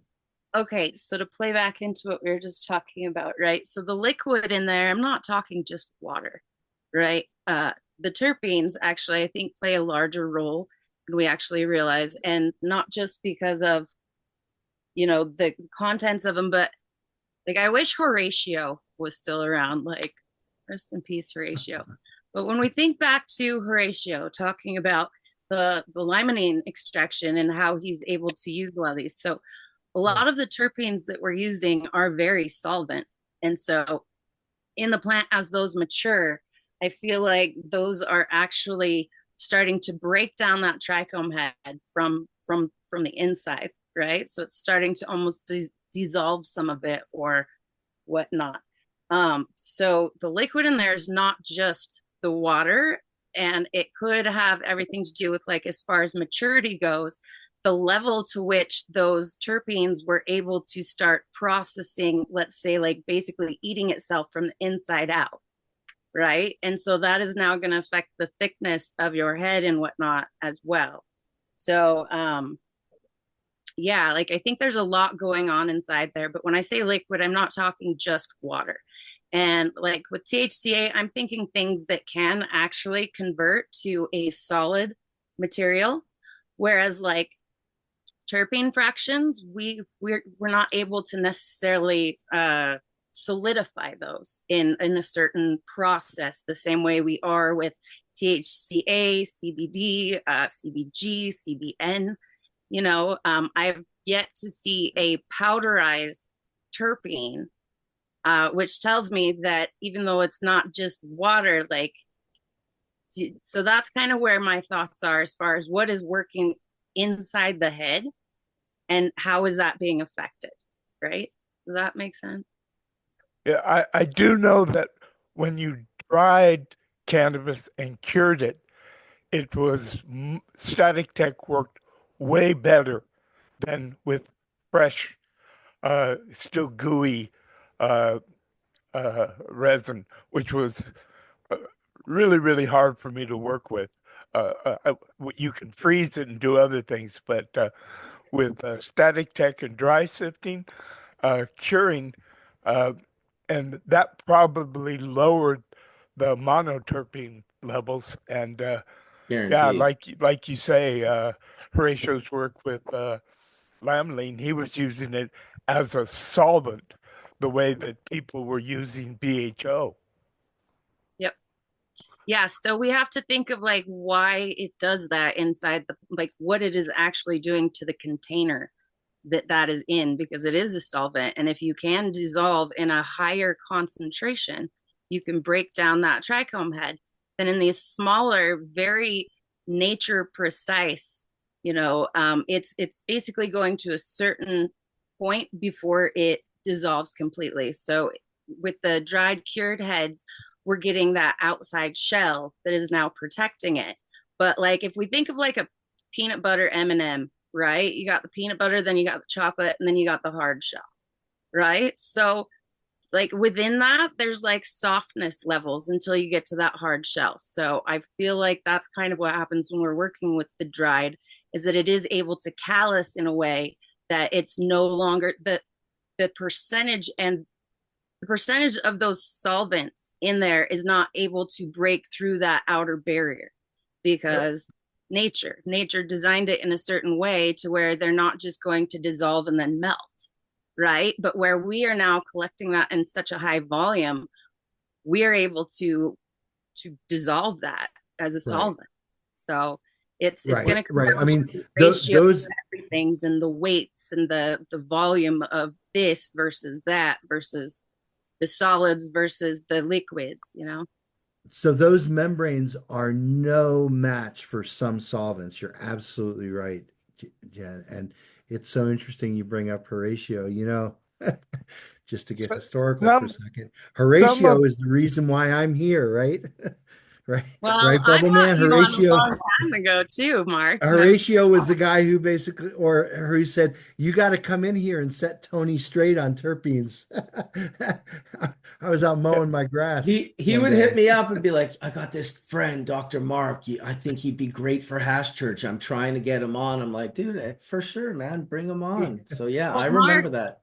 Mark, do you remember the first time we talked? That was Ye- when, what was it, 11 years ago, when Yeah, I was talking about the crystallization of my yeah, water hash, which that's now we right. do that today, and we would name that Piatella, right? So me going through this whole battle to try and set straight the fact that, like, no, my hash did not oxidize. I feel like there's a different chemical process that's going into this, because it did not degrade, it did not oxidize. It actually is better. It is transformed. So we were originally calling it the crystallization of hash, which is originally why you, Mark, brought me Yeah. on to Hash Church, was because of that. Yeah, it was called, we So called it buttering out. And I will say that back in we the day, called it if whiting you, out in a bad way. Buttering right. out was a little different. Well, exactly. Whiting out, whitey. So what I have put together since Piatella exists now, and we had Iced Gourmet on last week on the Puffco episode talking about Piatella. To me, it was simple. The original water hash was never dried properly, and people left moisture in the hash. And then that hash moisture would have to get out of the hash. And as it traveled out of the hash, it would foam the hash up, and it would look exactly like Piatella. Well, what do you think's happening when you're wrapping your full melt bubble hash in cellophane or Piatella wraps, whatever you're using? Now the terpenes are volatilizing and they're trying to get out. So to me, all Piatella is terpenes trying to get out of the hash. They all end up on the outside of the cellophane. And so when everyone opens it in Spain, they're like, "Oh, look at that." And I'm just crying. I'm like, "Yeah, you did an amazing terpene extraction on your hash, and half of your terps are now laying on your cellophane. That's amazing." I was just like, "What the fuck are you guys doing?" But if you talk to him, the guy who created it, what people love about Piatella and why it was popular so well is because of how easy it mixes with tobacco to roll spliffs. And that's how Piatella really took off in Spain. At least that's what Ice Gourmet was saying. I wanted to mention too that when I tried to dry certain haze dry sift, you couldn't. It just would remain greasy forever. I'm not sure what terpene that was. Maybe it was uh, um, terpene or I forget. Terpinolene Yeah, or maybe myrcene. that was the one, but it was just greasy, and no matter how long you tried to dry and cure the bud or the resin, it just wouldn't do it. I'm having some fun here, guys. As we're talking, I'm punting this into a GTP called Resin Master, and I'm going to start putting it in chat because it's actually quite interesting in what we're talking about. And it's talking about moisture levels, it's talking about humidity levels, and it's talking about all these different things that you guys are talking about. It's pretty cool. So, this is an awesome topic, by the way. So as I'm just punching it in here, it's talking about below 55% relative humidity. Static can increase, terpenes can evaporate faster due to friction and heat. Also, brittle trichomes can rupture more easily, expressing the terpenes inside to the air. So it's during storage and escaping how to preserve these terpenes by managing the moisture. And that comes down to storing resin. It says here, store at 4 to 10 degrees Celsius. And wrap in sheets to prevent from sticking, oxidization, and parchment for PTFE for live resin and rosin. Store near freezing temperatures in glass jars, tightly sealed lids to avoid the containers frequently exposing to air and speed the terpene loss. It's kind of cool. I could tell you a funny story. When I used to make dry sift with skunk and different other varieties, I would get it really, really, really bone dry, and I was doing this in a frozen room which had super, super low humidity. I mean, maybe zero, or well, probably not zero, but really low. And I would put it in a film can to use it.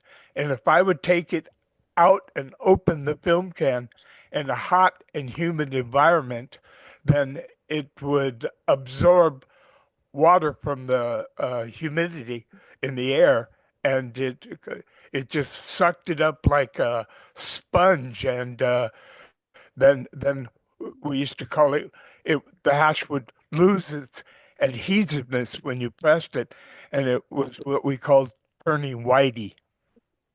I saw your hash do that in Jamaica. I saw it like expand and absorb moisture out of the Jamaican air like almost instantly.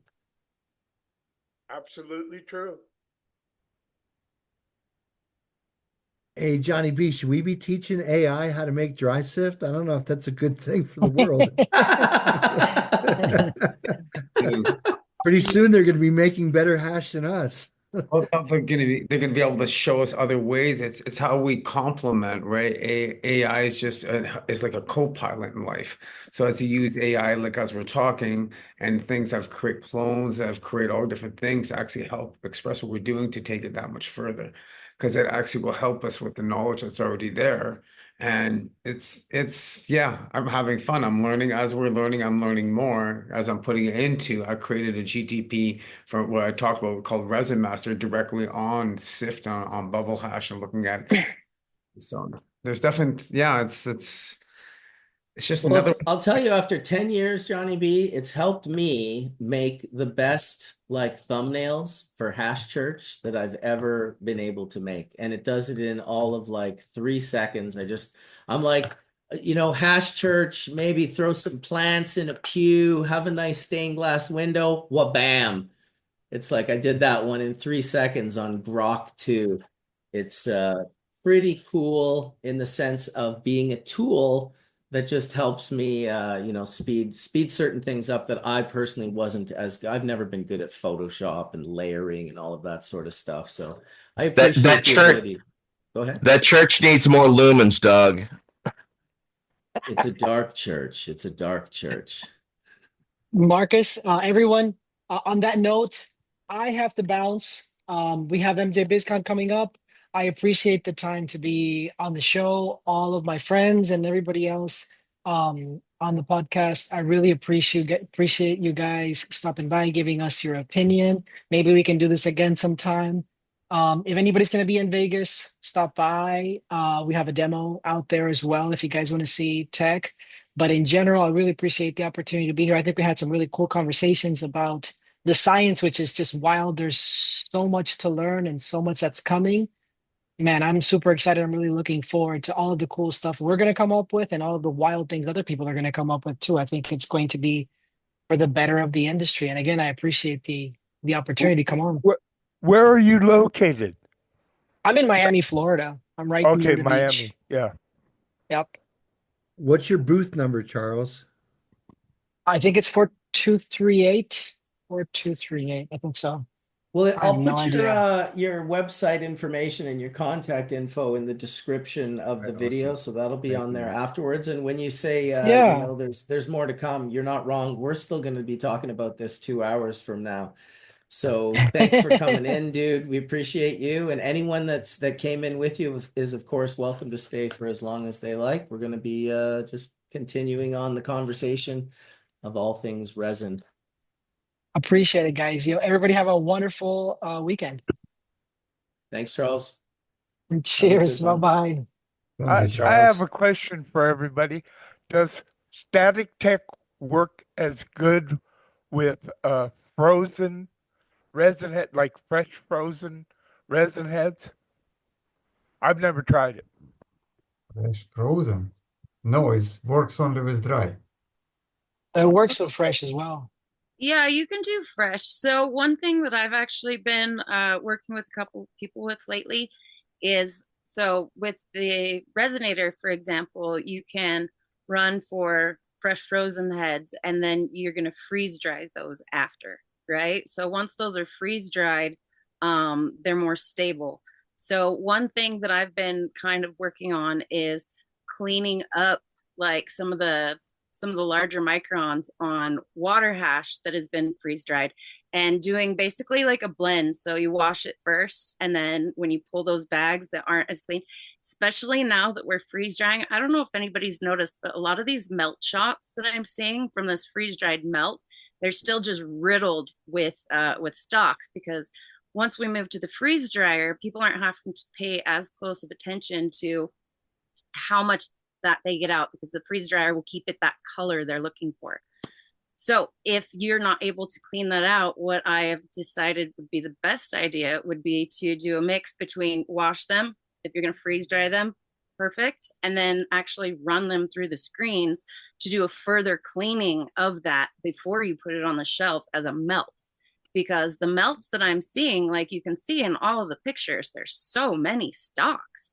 Like when I make my full melt water hash, I don't have that in my heads, but that's because I am paying that close attention to get those out as I'm doing it in the bags. Like my bag work is where all my work is, but people are cutting corners and they're not needing to do that because they're not getting the same oxidization factors when they're freeze drying as I would if I was air drying with a bunch of stalks in there. So doing the pre-wash, freeze dry, and then running through all the different microns to clean those stalks out. Yeah, I said it first. I think those stalks were always there. And I think that when you air dry, they're well hidden under a microscope. And when you freeze dry them, they literally become artifacts. They just become like shadows of their former selves, but you can see them clearly under a microscope now, because I don't think people were doing everything wrong suddenly. I've been macro photographing resin since 2008, and it was only when freeze drying came out that I started seeing stalks, and not only in just random people's hash, in even hash that I was making. So I think those stalks were always there. I think when you air dry, they conglomerate and they mix in a way that they're not seen to the naked eye. But when you freeze dry them, they suddenly become the most, and that's just my theory, because how did they just suddenly show up with freeze dryers? Like people weren't making their hash differently. I wasn't. I know for a fact I wasn't. I had the exact same SOPs prior to, in fact, my SOPs were better and more aware and more intensely focused on making sure that I'm producing quality. That being said, unfortunately in Canada, nobody fucking cares. They would rather buy floor sweepings with distillate and botanical terpenes, and that's like the #1 product in all of Canada. And it just it hurts my soul that we love this plant so much. We raise our awareness with it. We try to make the purest form with the highest quality, and we try to put those two things together. And then a botanical terpene with distillate and floor sweepings is the #1 product in the country. I'm just like, well, they've obviously forgotten that cleanliness is next to stoneliness. Well, Amen. and even though like techniques haven't changed, I think it's just a lot easier to see in the air dried. Like for my full melt, the 6-star, I do a lot of bag work on that. So it's not just a simple run it, rinse it, dry it. Like there's a lot of attention and care that I have to put in to make sure that there are no stalks in there. And I know everybody's seen macro pictures of my final product, and I'm only talking about just the absolute 6-star, right? Because obviously there's still stuff showing up in my 5-star, whether it be the thickness of the heads, creating it to not melt, or some of those stalks that wouldn't detach.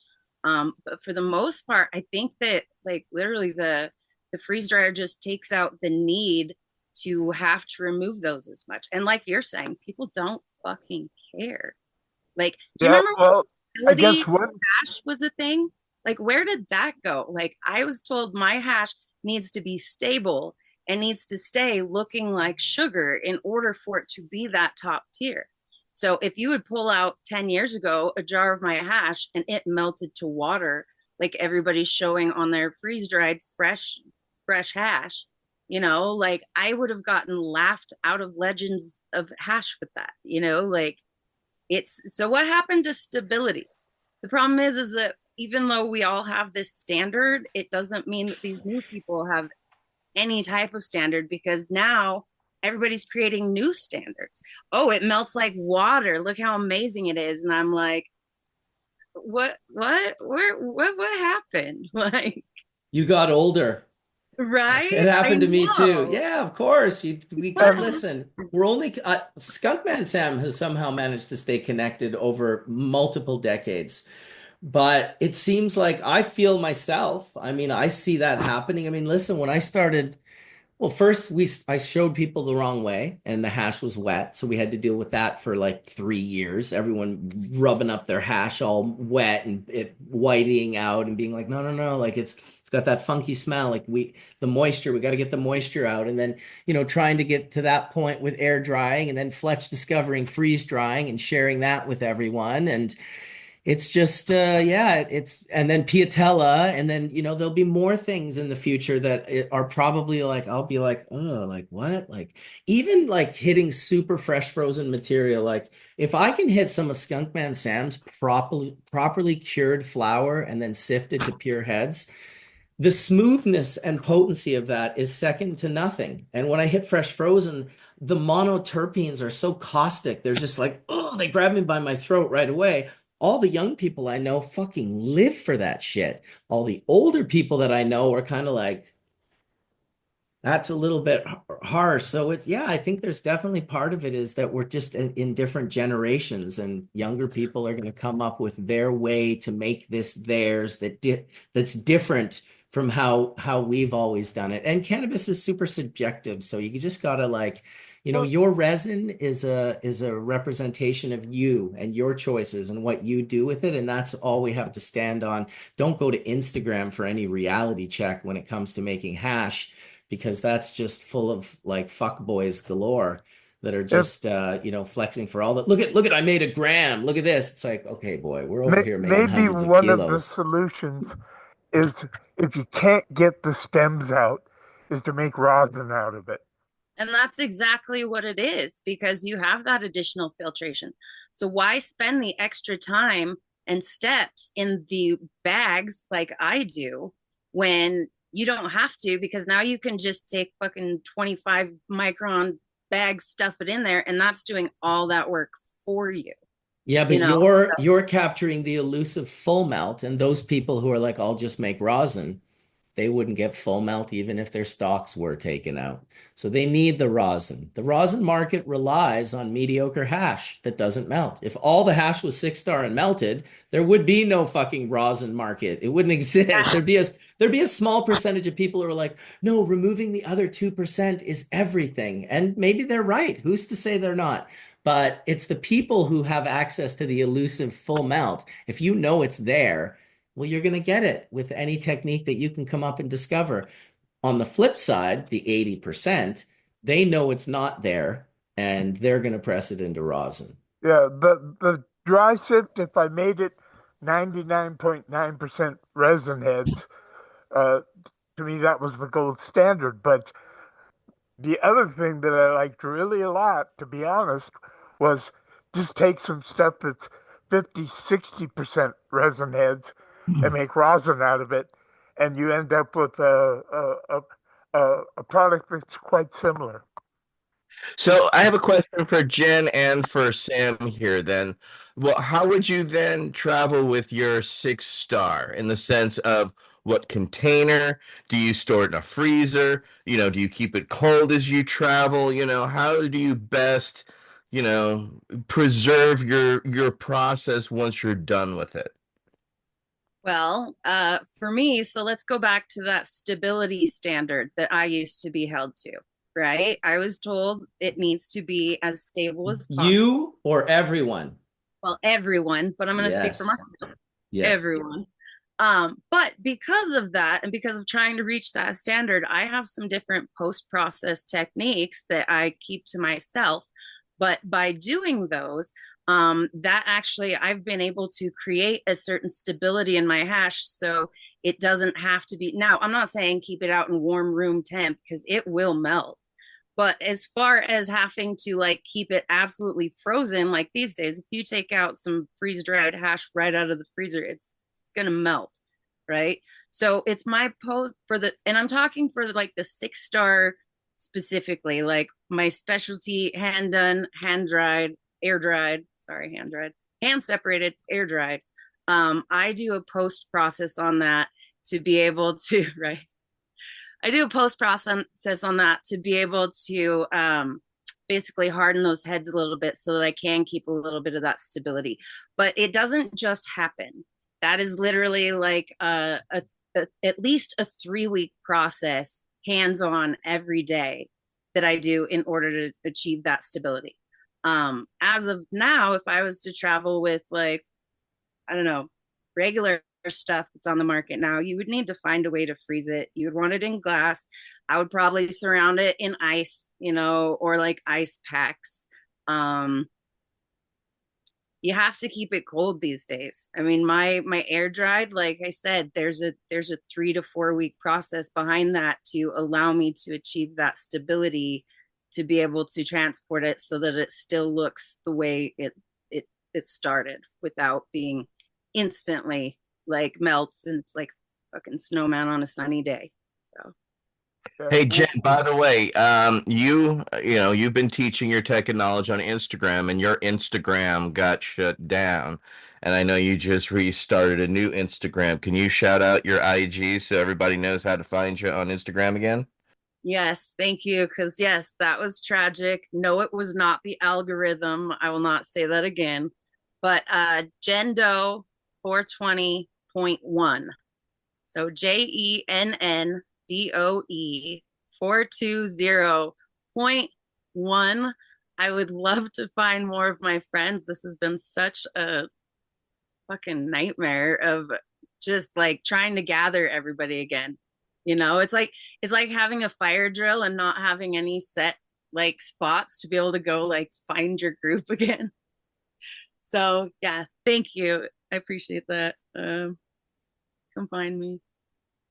And if it disappears again, because I'm still kind of like on the end of dealing with this little group of people that has made it their mission to try and make me disappear. If it deletes again, then next time it'll be Jendo 420.2. So I've had a lot of luck. I just checked on Instagram and I actually followed your new account already. I must have seen it from like Hashfighter from Charles. But I've had a lot of luck I had to like dig in the settings on my Instagram, but I changed my account type to a personal blog. And when I first started posting stuff, like I had 2 followers, but I immediately got censored. And when I changed it to personal blog, I've never been bothered since then. Because But Instagram works on an algorithm. If you understand that there are 2.4 billion people on Instagram, there are not enough people for someone to just report you and then attack you and get rid of your account. There's 2.4 billion Instagram users. So if you and yes, people can make life more difficult, but like you just said, Ezra, if you figure out that sweet spot and you make sure you don't say certain. My friend Thomas, he's also had this nightmare, Jen, and he's 1,000% sure that it's people. And I'm like, yes, it's people, but really it's people that are getting you into the algorithm you don't want to be in. And you can get yourself out of that algorithm by very specifically changing what you do. So we have products at Grandmaster LED called Tarantula. There's the Tarantula Borg and the Tarantula Voyager. So he made a post the other day putting the lights, just lights, on sale. No talk of cannabis whatsoever. They deleted the picture. They hit his Instagram account so hard, he's probably going to lose it. And they said because he was selling insect body parts. That's what the algorithm picked up. That tarantula. So Go ahead, Jen.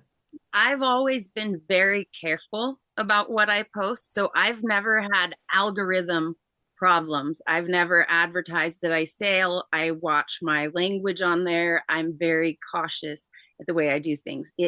But you're right. The second that somebody starts reporting things, then it can get caught into this loop because they're looking for a pattern. But if anybody goes onto my Instagram in my highlights, I literally have a highlight reel that says, "Don't blame the algorithm," because I have, since deleting these 12 accounts from these couple girls, we won't say the company, but I haven't had any more reports, and first it started out as blocking their 8 accounts. And then I stopped getting reports for a couple days, right? And then I'm on the new one And I start getting reports again. And I was like, what the hell? And everybody's like, oh, it's because you same IP address, this and that. No, now you're on this list. No, I wasn't. So I went through and I found that they had a couple more accounts that I had not blocked. So as soon as I blocked those accounts, all of a sudden, no more reports. So then a week later, I start getting reports again, and I find that yet another 2 accounts that I found that they were associated with, not blocked, and I'm getting reports. So as soon as I block them, I haven't had any reports again.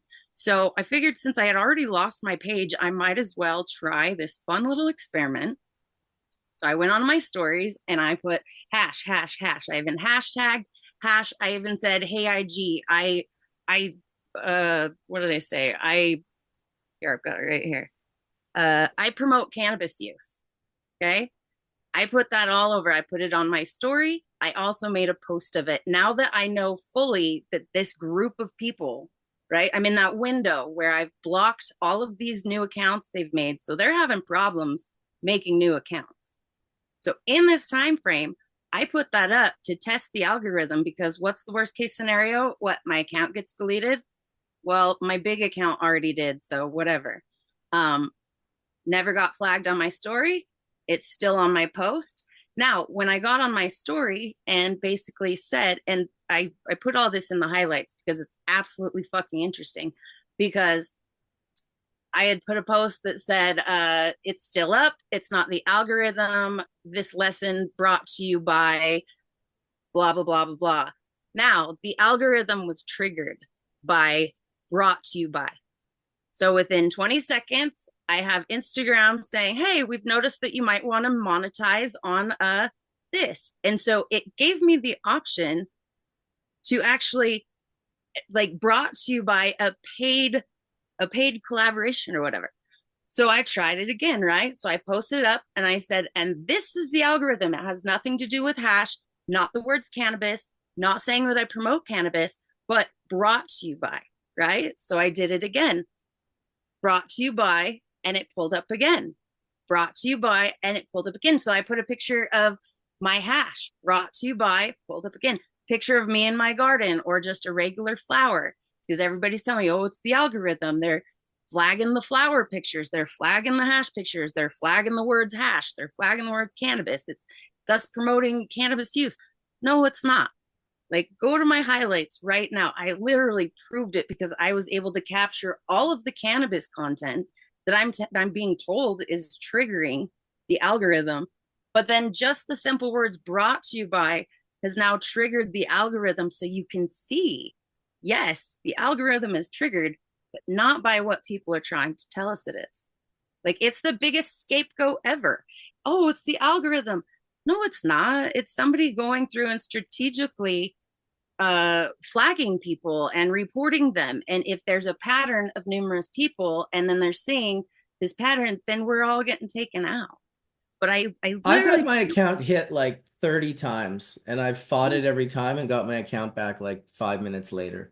And it's always been illegal drugs, illegal this, illegal that. I'm just like, oh, well, just, actually, no, I'm in Canada. But I never talk to a person.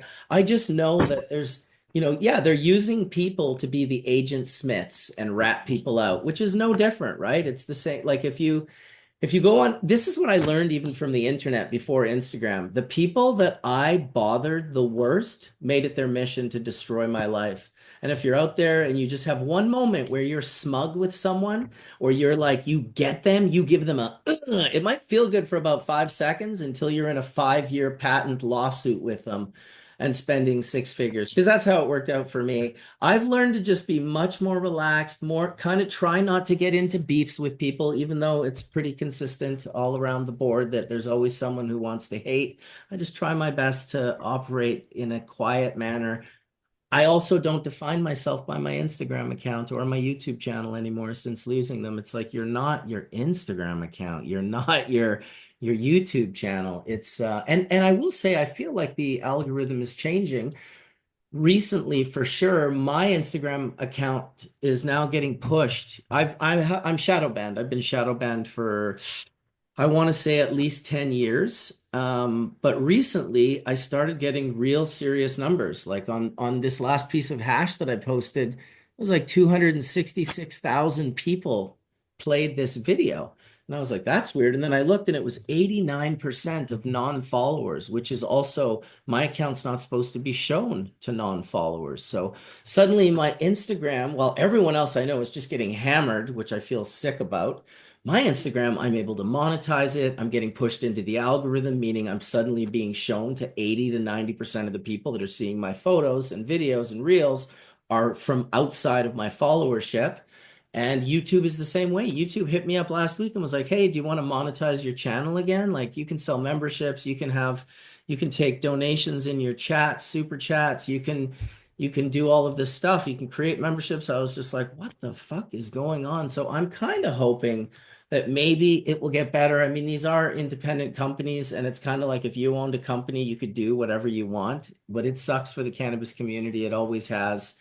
We've always been sort of attacked in regards to sharing information, and yeah, it sucks. It feels pretty shitty. I remember feeling pretty shitty the first time I lost my Instagram account. I will say that I'm happy that I have Hash Church, which gives me a perspective, because when we're all building our, listen, when my YouTube channel hit 100,000, I had a choice to make.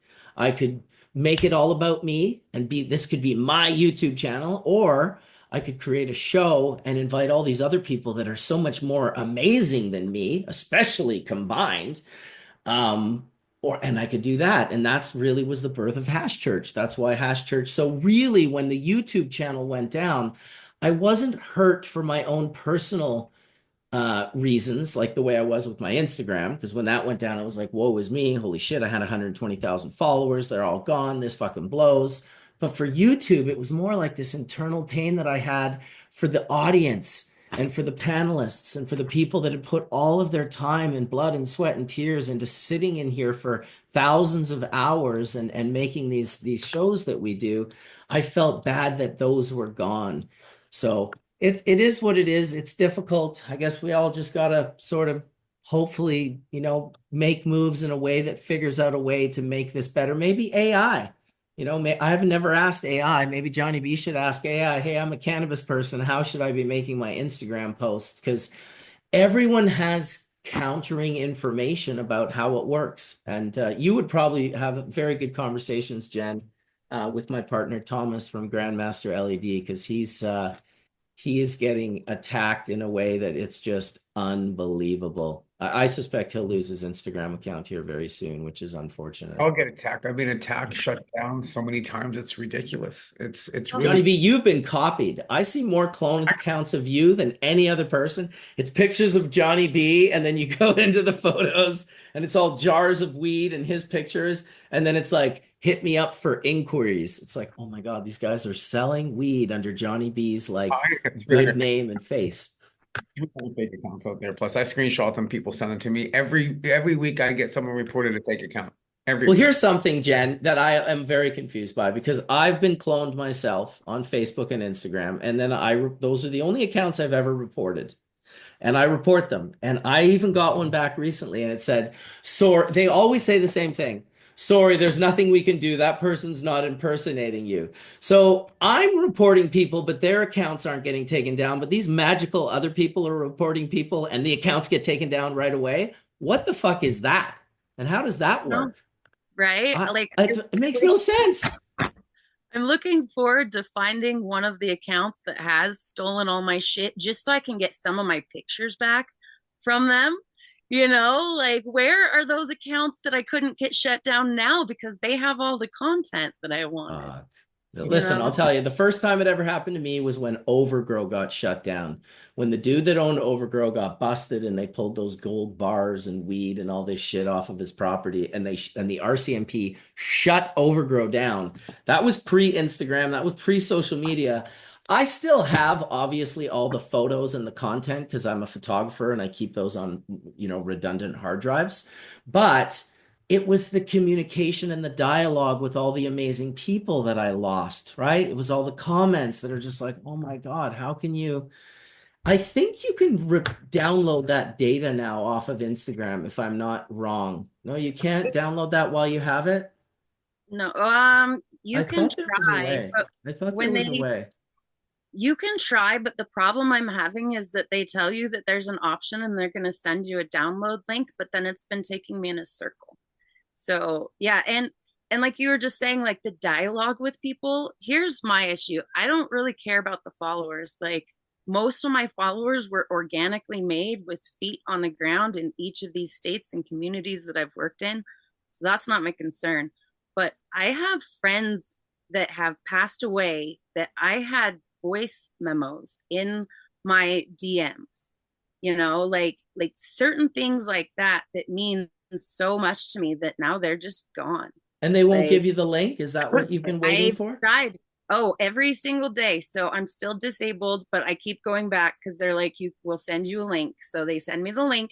It literally just takes me in a circle, and I've been doing it the entire month. Every So 4 days, so here's a I good will go lesson back for and people. request it again.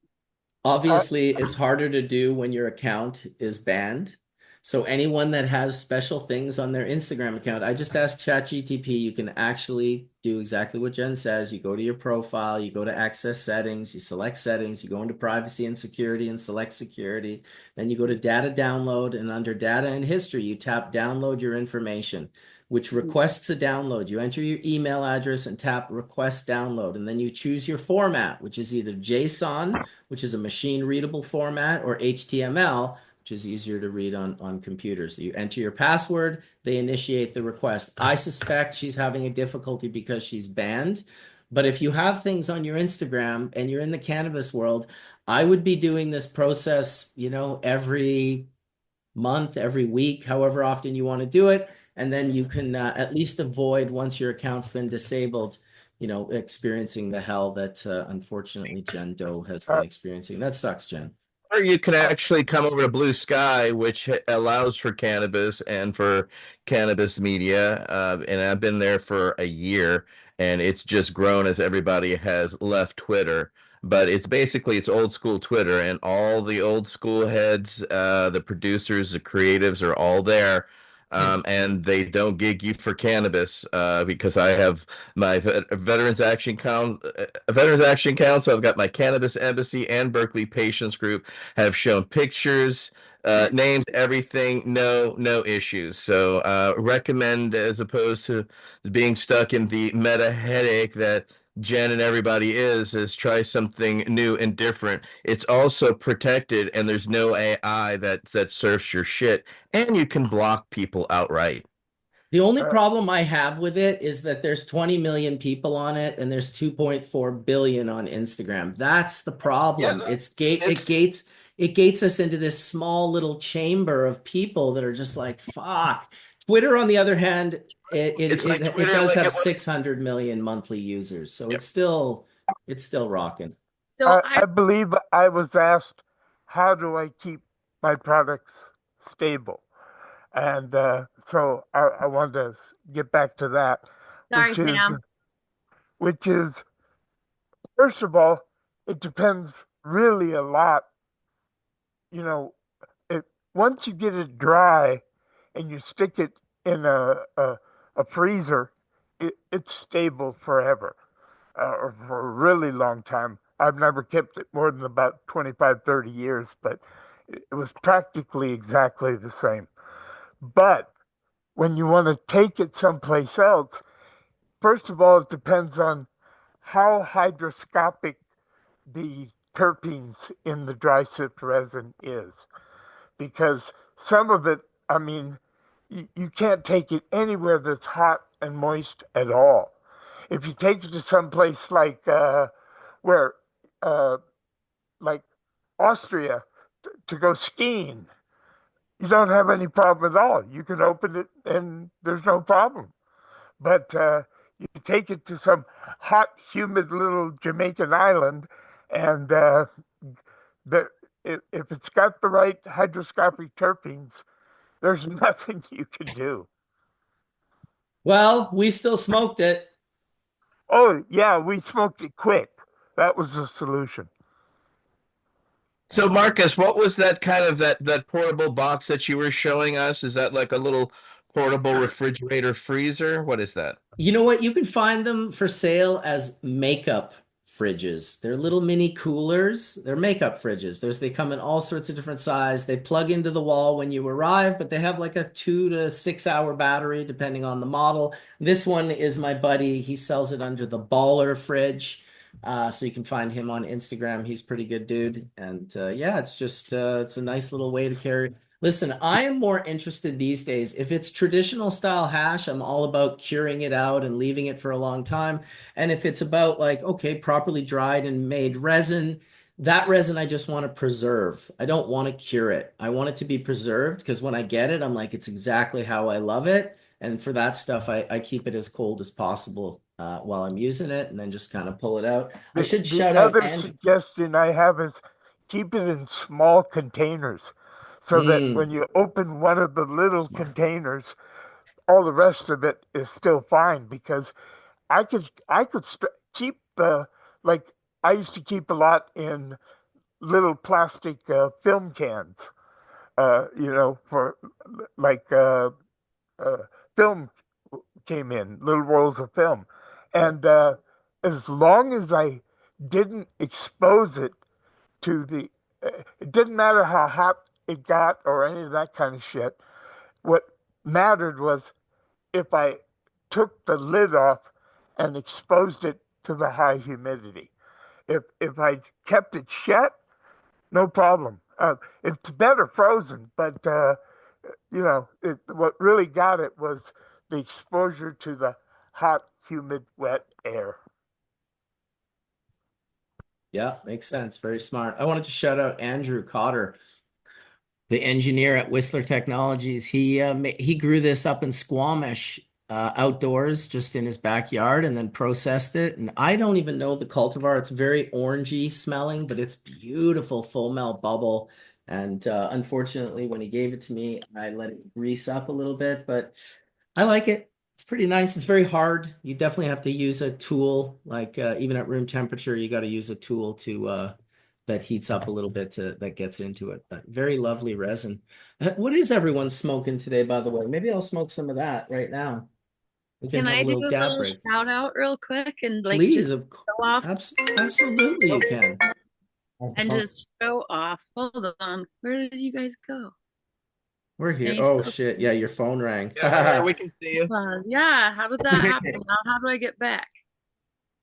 Is it an iPhone? No, I'm on my laptop. Well, you're on your laptop. Well, you should be able to find it under Zoom. It'll be in Zoom. one of your browsers, maybe, or on its own separate. Oh All right, my well, I'm puffing this anyway. We So see anyone that you wants to just join fine, Jen. So Okay, if you can see me, I just can't see you. Okay, so this is like the coolest little contraption. So this is done by Puff Wizard Labs. We did a little collaboration on it. But basically, it is the best little tool that I've found to be able to smoke old school hash, right? So this little post, you just take a piece of a temple ball or something, you put it on that post, and then you light it until it is smoldering. And then once you do that, you throw this lid on here and you've got like this awesome way to like just bypass the whole needle in a cup and shit that we used to do. And yeah, it's pretty fucking great. So What are they called here, Johnny B? What we have those, but they're different. They're like the hash kettles or something. Hash kettles. Yeah. Hash kettles. That's super cool. No, those are the best way to smoke old school hash out of like anything like that. I like the post on that one. It's a little different. The hash Yeah. kettle. Oh no, I thought Johnny was holding one up. That is cool looking though with the straw. I like that. Bottoms up. This is yeah. So the other thing is, so what I've noticed is like ratios with this, right? Because if it's too melty, it won't hold that ember. So it's a little harder to get it to work. So what I've been doing is taking a lot of my meltier stuff and I'll actually just combine it with a certain percentage of uncleaned keef. And so that'll keep that stability so I can get that ember. Solventless Mind actually the other day kind of figured out another tech with it with a lot of our meltier stuff. So whether we're going with like those really insanely melty temple balls or even just like a full melt product, is you can actually just torch this post like you would a quartz nail, and then when it's hot, you drop your dab on there and then just instantly cap it, and it's just acting like the old nail and dome. Nice. Now it works both ways. Yeah, so it's super versatile. I think we're also going to be ordering for these collaborated ones with me. I think we're going to be ordering like a kind of like a quartz, like almost like an old school nail. Like this one's just designed with those 3 little holes on, or 3 little balls on it, so that it just like holds your temple ball up, so you can get some airflow around it, and it just sort of like holds it. But yeah, you can heat that shit up and just hit it like for all the melty stuff as well.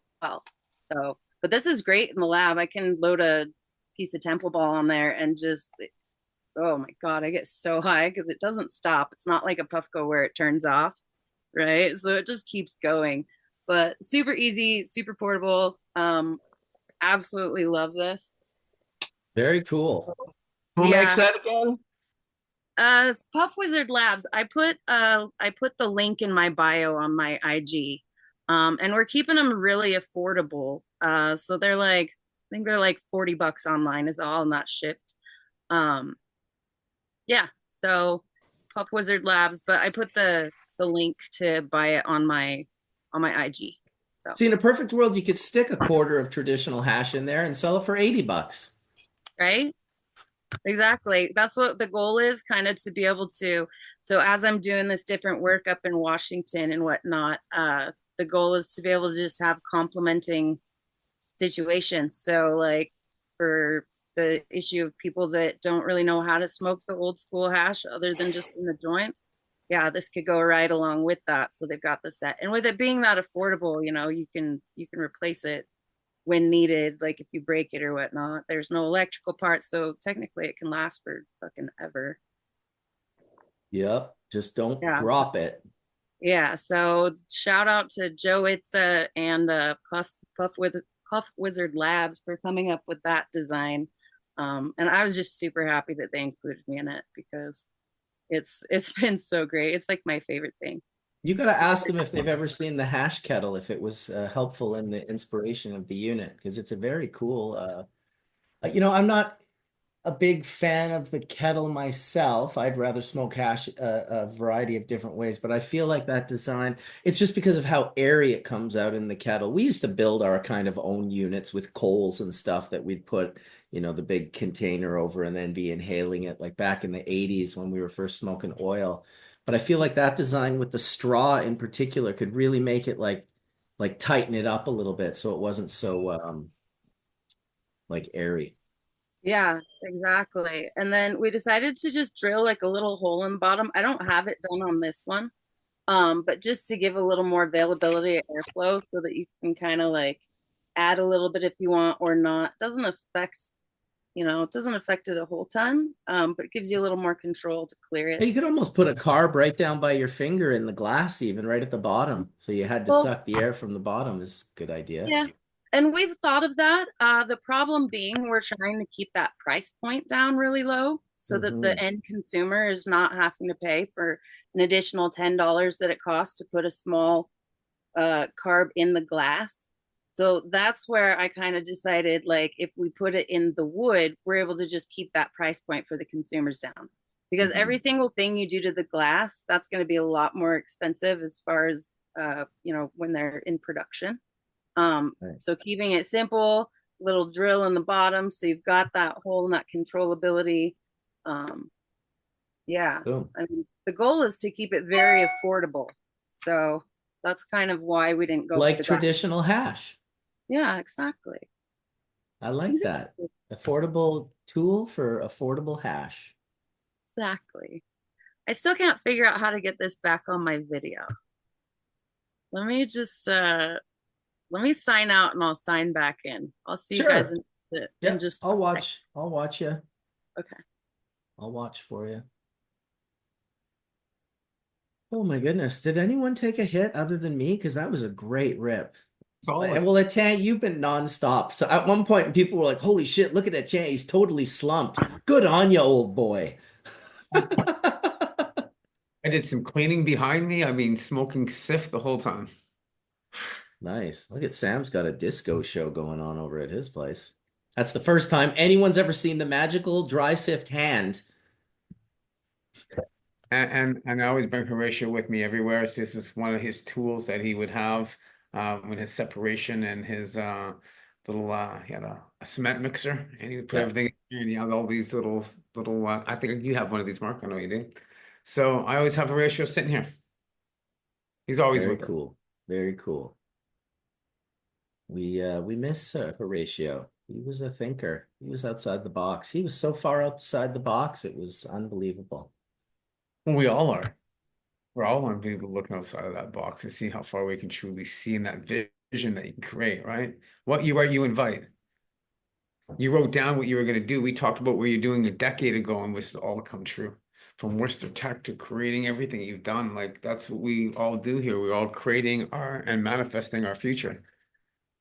Yeah. Because look how far House Church has come over a decade. Look at the creations and where we're going, guys. And where do we see ourselves going in 2025 is the question. What do you got growing on? Put that in chat, and let's see all the chat going up what you guys are going to be doing. They hear. They'll answer. I think I know what I'm going to be doing. I'm going to be building the Bubble Man brand down in the US. Yes. Getting more good partners down there and releasing more good products. And after 25 years of teaching people how to make the hash, it's kind of nice to be in the different markets making the hash and producing the product. So, oh, here comes Jen. I can tell you from our perspective, like, I don't know if can you guys hear me? Absolutely. Oh, cool. From our perspective in New York, it's like such a different entry point for us because we're this small company trying to like make it and get established, and pretty quickly we've had to figure out like what our niches are going to be, especially as like a semi-outdoor organic sort of, that's our pitch. There's a question like what kind of longevity you can have in a market that way and so we zeroed in on hash pretty quickly, and I think what my focal point is really for the next few years is to try to get this dry sifted, static sifted hash into as many of these. We sell traditional hash, but really into flower products is what I'm most excited about, because I think what you were mentioning earlier, Marcus, with like the, all the botanical terpenes and the distillate products, not that we make distillate here, so no hate on distillate, but that people can really get the best of both worlds. Like they can get a really affordable product that delivers an amazing high with a really high potency by bringing together flower and dry sift hash in a way that makes those concentrates like really accessible to everybody. So that's definitely what we're excited about.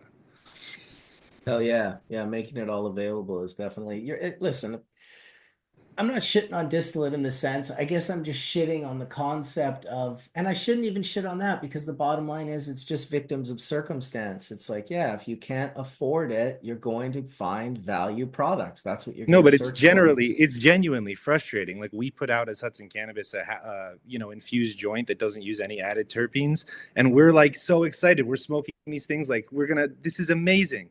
And then we get completely outcompeted by like heavy botanical terpene infused joints, and we're looking at each other like, you know what, we tried, and they'll catch on. We're not giving up, but I wish they would. I wish they would, and some of them will, I suspect. But it's about the cost, not about what they want. That's what you have to put it in. The perspective is it's like it's what you want, so you go there for sure. But for most folks, it's like, well, then you could get Mark started on the botanical terps, because I see people calling them fake terps all the time. For me, the botanical terps are not in the right ratios. The cannabis produces volatile organic compounds. That's my argument of botanical terps.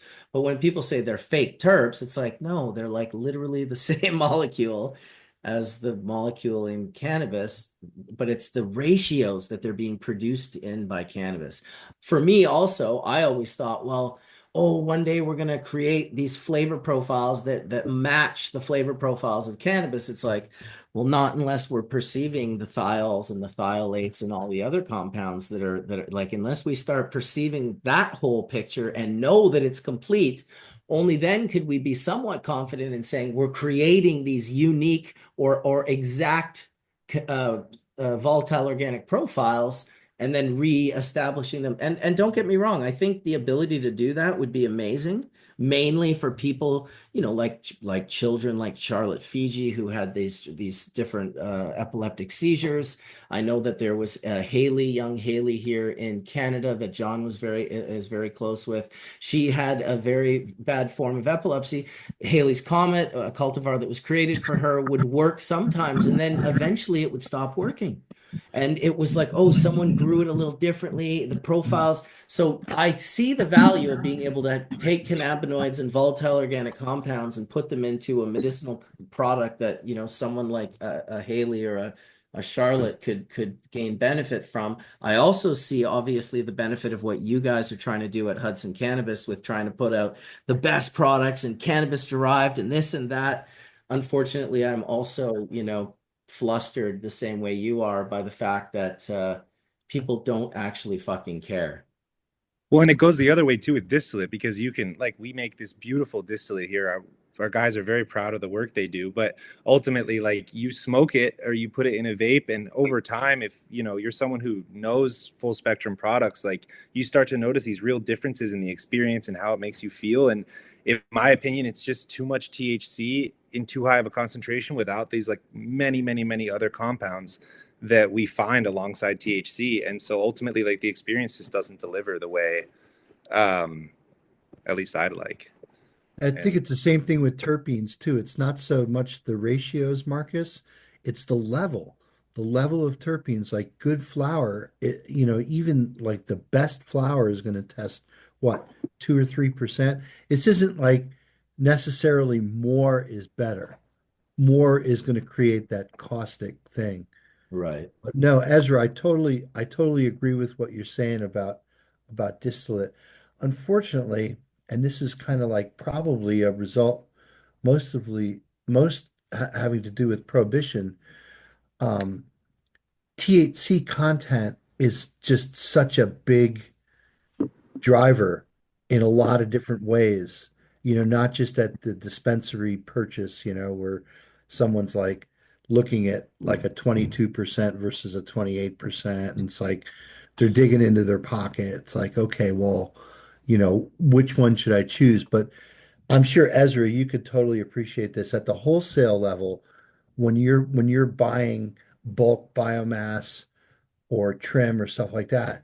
Like if you're looking to extract, you want the highest, especially if you're making disty, right? You want what test for the highest. And unfortunately, when you're making disty, it's all about just getting that stuff out and leaving everything else behind and getting as high a THCA number or I'm sorry, THC number you can get in that disty, because ultimately that's going to create more vape pens. It's going to create a bigger sale when you go to wholesale that disty, right? Something that analyzes for 85% is going to sell better than something that analyzes at 75. But and I know that if 75% is being diluted by the minor cannabinoid fractions and the terpenes and everything else that's in there, like a really good hash, is going to analyze somewhere in the 60s or high 70s, right? Because there's so much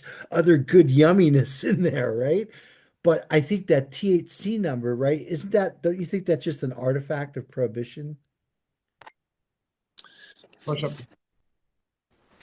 I mean, it's hard to say, right? I mean, we're in the New York market, people are they really shop based on THC. And I think there is a lack of education, like over the years, of people kind of receiving all these different cannabis products, but there wasn't like, a unified front of information about them. So like, I even read, like when I spend a lot of time just reading like the hash forums of Reddit for Europe, and I'm hearing terms for hash constantly that I've never heard of.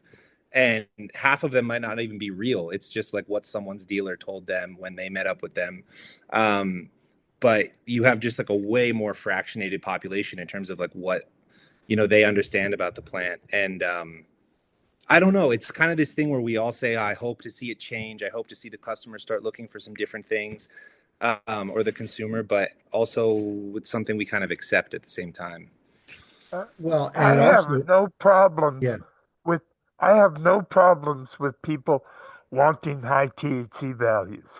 But I would hope that would also have the proper terpene profile with those high THC values to create the effects that the people want.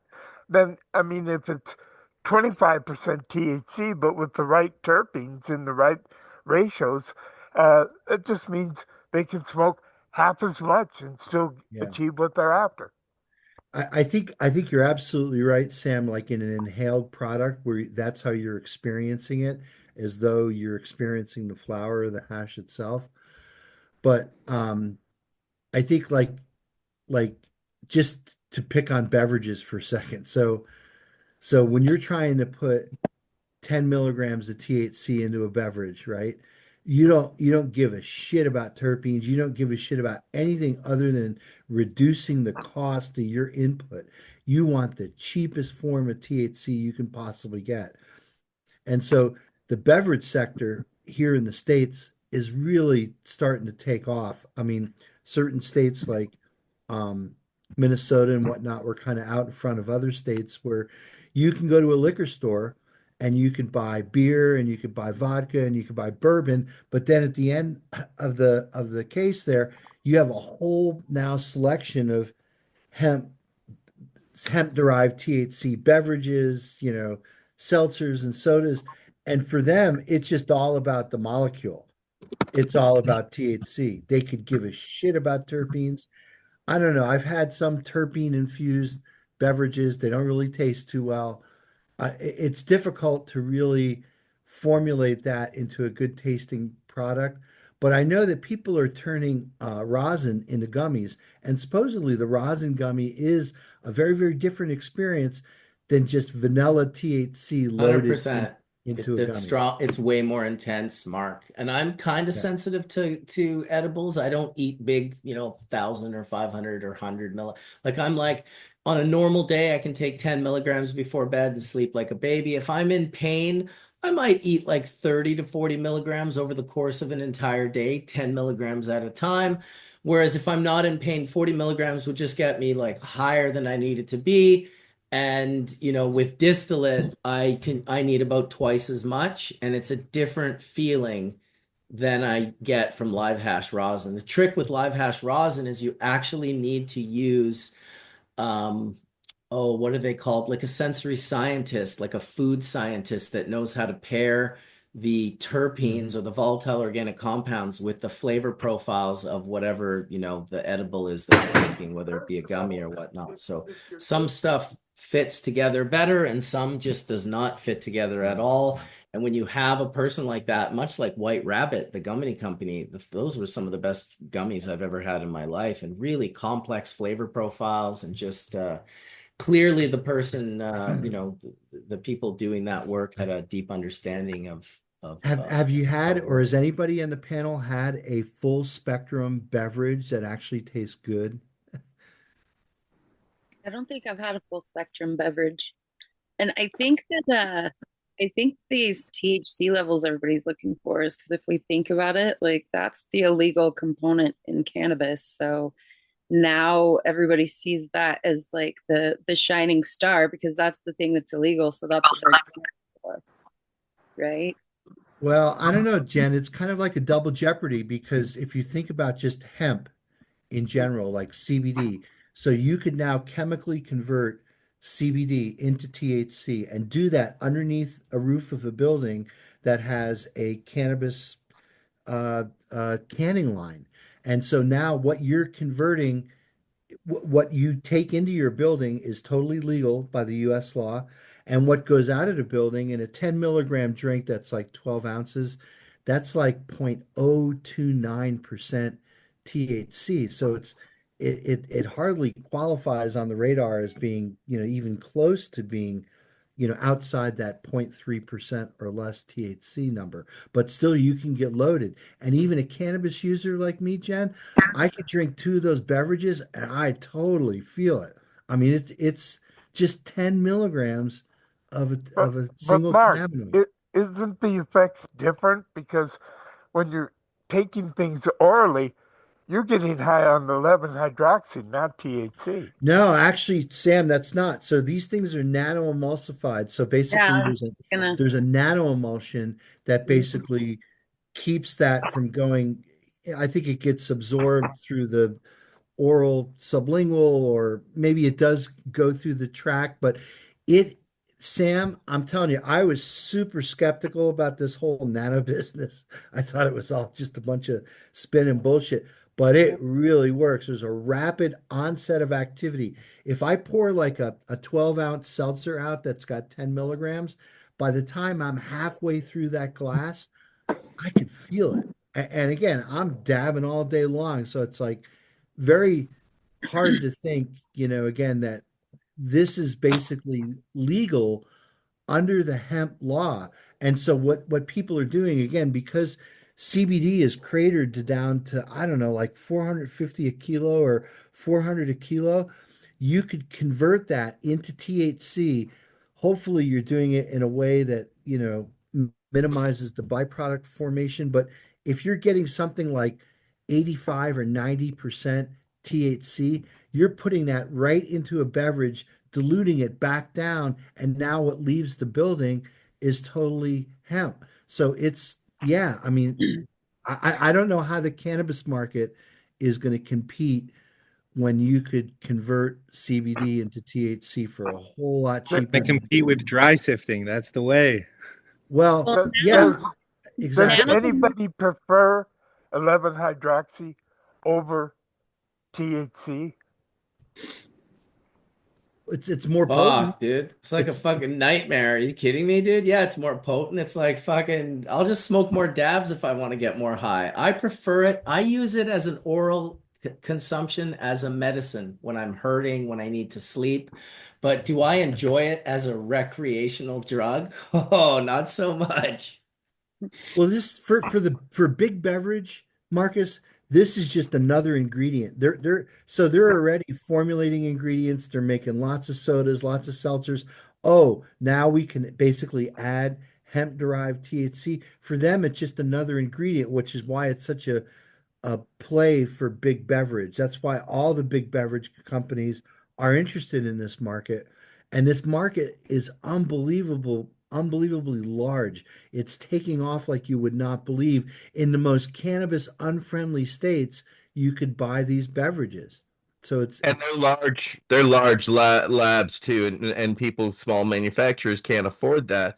yeah. However, this is for a limited time only, because the new bill, that's the new hemp bill, new farm bill that's being written, is going to close these loops, and they're looking to actively close them. So keep Well, your you eye got to out. remember, ATN, the Farm Bill's regulation ends at harvest. So once that plant is deemed as hemp, what happens to that CBD is not covered in the Farm Bill specifically, right? Now, if they put some kind of like rider or extender in there saying, oh, by the way, you can't convert CBD into THC or other psychoactive substances, but where they've dropped the ball here is the FDA, right? The FDA is supposed to regulate after harvest. And right now, man, this market is so fucking big, ATN. And I can tell you that there's deep pockets behind it, because I see warehouses that are 3 pallet racks high with full, forklifts, and you only do that when you have a lot of money. So Big Beverage has got a lot of money. They got the canning lines. All they need now is the psychoactive ingredient, which they can make by chemical conversion underneath the same roof. Put that into a nano emulsion, and bam, you got cannabis drinks, you know? So, Oh, through their distribution centers, which they have the distribution already set and centered. So, right, anybody attempting to compete with that is in for are going to a be snuffed reality out. check. Yeah. Yeah, Yeah. You it's have to true. either join, or like other people, you're going to have to pretty much commit to these people for in perpetuity for distribution, That's and right. they can negotiate those types of realities against you, because who's going to stop them? Nobody. No, Exactly. and if you look at Canada, the companies that gave the biggest money, it wasn't pharma, it wasn't tobacco, it was drink, it was beverage Big companies. Beverage, It was right? Constellation Brands gave Canopy like $4 billion US, which I believe was $5 billion Canadian. Yeah, we carry Pabst Pabst Blue Ribbon, we carry their seltzers right now in our dispensaries, and I know you can go down to Total Bev and Mo and buy it for probably $2 to $3 cheaper there, at the store than it is at the regulated dispensary. How do So they taste, Etienne? Do they taste good? I don't know. I've never tried them. I don't do drinks, so I mean, I'm a hash person. So, but people that we keep reordering, some people must like them. People must So like they them. have that nanotechnology. Whereas, remember, 5, 10 years ago, you just got that layer of oil right off the Yeah. top. It was mixed now well, right? Yeah. consumers say they taste like a regular beverage, and they feel like they're able to get a consistent dosage depending on how much Right. they imbibe, which is considerably also different than the technology we had, which is where these companies have food laboratories. They can actually do these sort of things and test them. Whereas just getting a laboratory up and running is almost what, $1 million, quite a few $1 million just to get a lab up and going, right, Mark? Well, for a testing lab, it's more like 2 million because you need the equipment, but you also tech- need a healthy chunk of money in the bank for that runway by the time you get up to full capacity. And I'm sure Ezra will also say this on the production side. You need money to basically make that runway as smooth as you possibly can till you're up at full production capacity. So yeah, yep, money. I would actually say to that point, I mean, it's a little bit different topic than what you guys are talking about, but one thing that's allowed me to like exist and be here as in the cannabis industry has been dry sifting and static sifting. And what I found is that, I was already working for this company, and I basically heard a little bit about static through the years. And I was lucky enough to get an opportunity to start trying to figure it out basically in an empty room. And absolutely agree. Like once you get to a point where you have a process and you have a goal in mind and you want to launch a product, you need a certain amount of money to like realize that and get it to store shelves. But luckily we were able to really like be resourceful and kind of scrape something together from nothing. It often felt like, because essentially all you really need is a tumbler and a screen and some know-how of the process. And whether you're an at-home, just doing it for yourself, or you're, a small startup, you can really you can generate a considerable amount of value from not a lot of starting material, And for us, it was just seeing the trim come off of our very first harvest and realizing that there was an opportunity there. So I'm really interested to see what's going to happen with dry sifting over the next few years, because as people start to understand kind of the system you can use and how efficient it is, not to mention that your material is still dry afterwards, so you can still sell it on to a hydrocarbon or ethanol extractor. I'm hoping it allows some people to get their foot in the door in a way where, as the industry becomes more inaccessible to people. That's exactly what I used to tell people. They would say, but dry sifting, the yield is so small. And I would say, well, after you're done doing the dry sifting, extract the rest of the cannabinoids and terpenes and get value out of them. And Exactly. static really changes that, and we're still working on, again, like really pulling it together with duct tape. We don't have a proper freezer yet to run our, Keef Thief.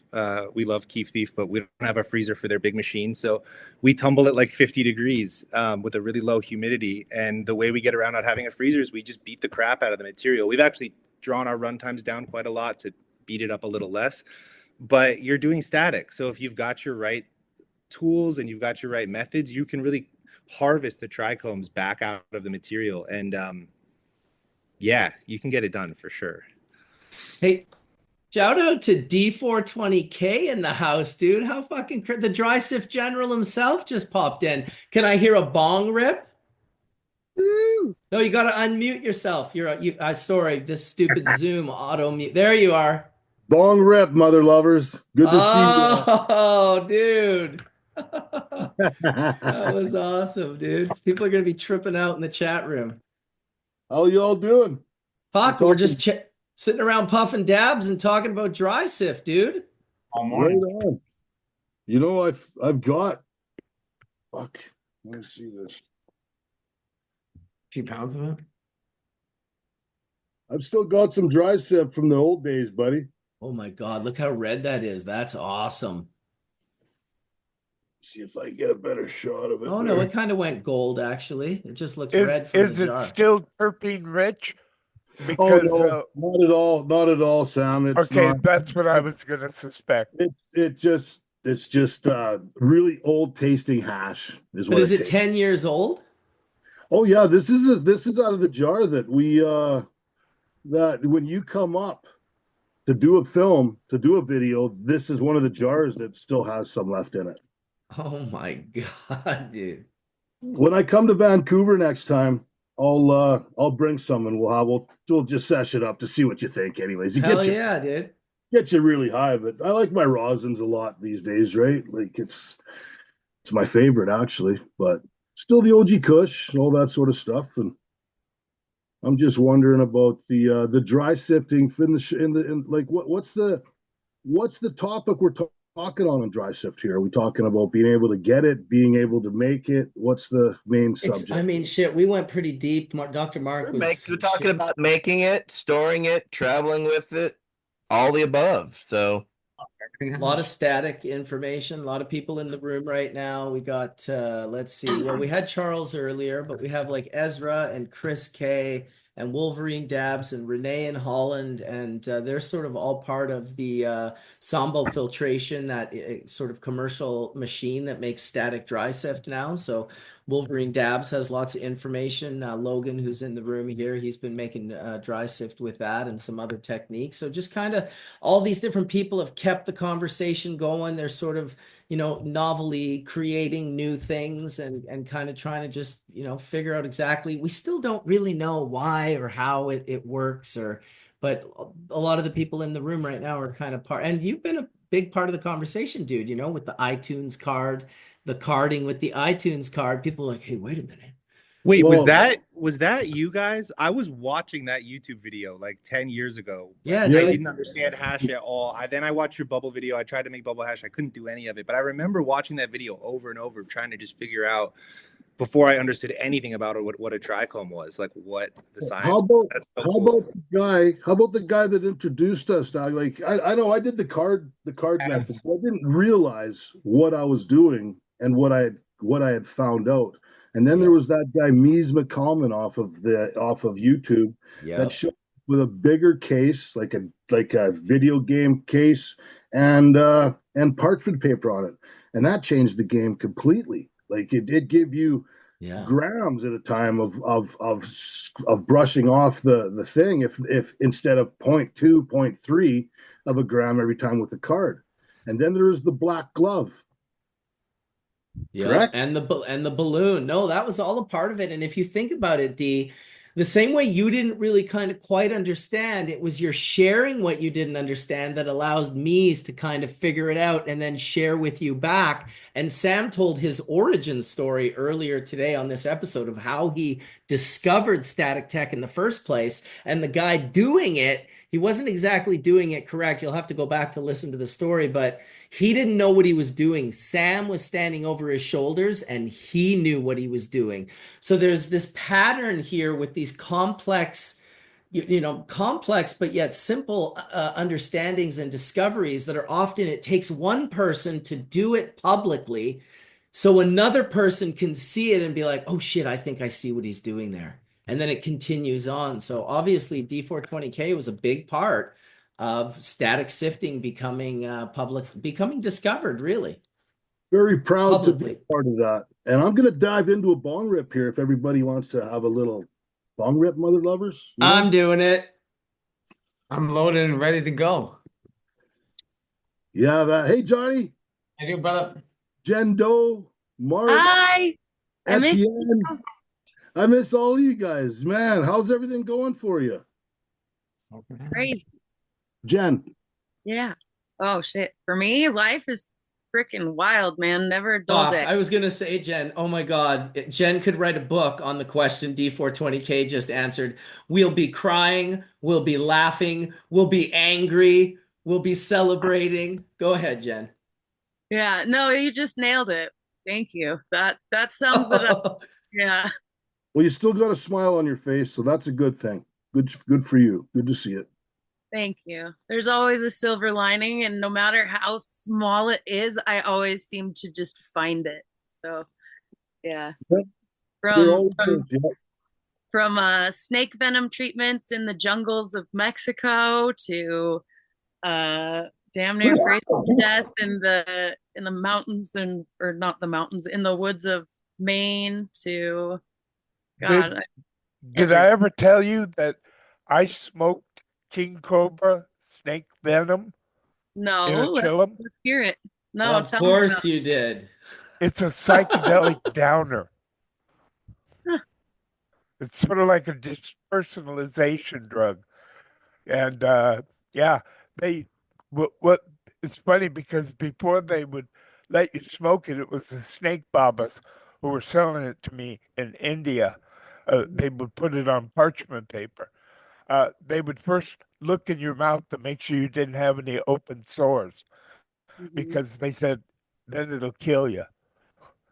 Yeah, because if it gets into your bloodstream, like the way that we administer the venom through the treatments that I learned how to do, it's all like through the lymphatic system. So if you get it into your bloodstream, it absolutely is deadly. You know, Yeah, well, let me tell you, it absolutely is strong and it is a psychedelic dispersonalization drug. I was shocked. I also smoked scorpion tails. I was gonna say scorpion. I've heard of that. I've heard of people smoking scorpion. Yeah. Again, I use the scorpion venom for different medicinal things. And so yeah, like how you partake of that is going to change. So like for example, when I'm doing snake venom directly into my lymphatic system, there is no psychedelic effect. Whereas if you're smoking it, you're getting a whole different situation. So that's interesting, right? I did it, and I guarantee you, it has a very strong effect. Yeah. Well, I had about 15 different snake venoms coursing through my body within about a month period, all of which do all sorts of different things. None of them were psychedelic, but all of them had. And it's also dosage, right? So if you're hitting snake venom in the chillum, like I'm over here microdosing it for the more like subtle step up effect for my health versus like recreationally trying to fucking smoke a shit and blast. Like that's crazy. Yeah, the only one snake I tried was king cobra venom, and it was quite potent. I don't know. I mean, there are other venoms like black mamba and stuff, which are much stronger, but also too, like you say, each snake venom affects you in different ways. I mean, especially when you're bitten by the snake, you know, some of them stop you breathing, some of them stop your heart beating, there's an infinite ways of killing you. Some of them liquefy your blood, some of them thicken your blood. So when you start thinking about medical applications of the benefits of just that, the pharmaceutical companies came out with a product called Capitril, which is basically for like regulating like the thinning of your blood. So people that are having strokes or heart attacks. And like there's so many medications that have already come from those. But yeah, when you start doing the research on how that venom kills its prey, and then we think of dosage, right? So the difference between like poison and medicinal is going to be the amount. So when you bring that clear down to a smaller amount, like what benefit is it to like certain neurological things, right? So some snakes, they strictly like they paralyze their prey, right? So it's not doing anything to their blood. It is paralyzing them because it's paralyzing their neurological system. So when you think about that in terms of say like pain relief, okay? Like if you can paralyze those certain signals that are being sent for pain, you're able to regulate pain. So it's right? like Curie. Yep. Yeah, it's so very interesting. I mean, when I compare it to cannabis, right? So all of these things do different things for all of these ailments, and this plant will do this and this terpene profile. Well, venom is actually the same in a sense that we're looking at like peptides, proteins, and amino acids in different combinations and different things that are also present in that venom. So it's the concept of it's really easy to understand when we are super nerdy about weed, because it's the same thing with these venoms. It's just the entourage effect of these different compounds coming together. Do you know what the strongest venom is? Is it Black Mamba or nope, do you know? Yeah, the Taipan is the number one most venomous in the world. The Mamba's up there as well. Yeah, if you look up like top 10, but the Taipan, I believe, is the most venomous on the planet. One drop of Taipan can kill something like 100 grown men in 30 minutes. And don't quote me on those numbers. I would have to go back and look it up. But yeah, it was like Taipan, and then I think it goes to the Mambas, the Fer-de-Lances in there, and then you've got like your Sidewinders and all of your Vipers, and yeah, like the. And but the some of the venoms, like, you don't have to be bitten by the snake; they'll spit it in your face. Yeah, they have spitting cobras. Like the cobras are the ones that spit it. But yeah, so they're trying to go for the eyes on that so that can blind you, right? But do you find that you prefer your snake venom air dried or freeze dried? Is what I'm really, that's the question I need to know. I like it static. So it's funny that you bring that up, Marcus, because yes, they freeze dry the venom. Believe it or not, venom is the hardest substance I've ever tried to actually fucking get my hands on, ever. Like reaching out to any of the snake breeders and whatnot, it is so regulated by the pharmaceutical companies that they have contracts with anybody that is actually harvesting venom, with huge repercussions if they allow anybody other than medical labs or pharmaceutical companies. So they do freeze dry it though. Unfortunately, I don't think air dry is an option because there's certain bacterias and whatnot that would cause the degradation of that venom too quickly. But they do freeze dry it in order to be able to do a lot of their lab. In India, they would milk the snakes, snake babas, satyrs, and dry it on parchment paper, and that's how they distribute it to their customers. Yeah. So I don't know. I'll have to air dry to do a side by side on the freeze dryer when I get the venoms going. Guys, I do have to jump. Thank you so much for having me here today. Yeah, thanks for coming out, Ezra.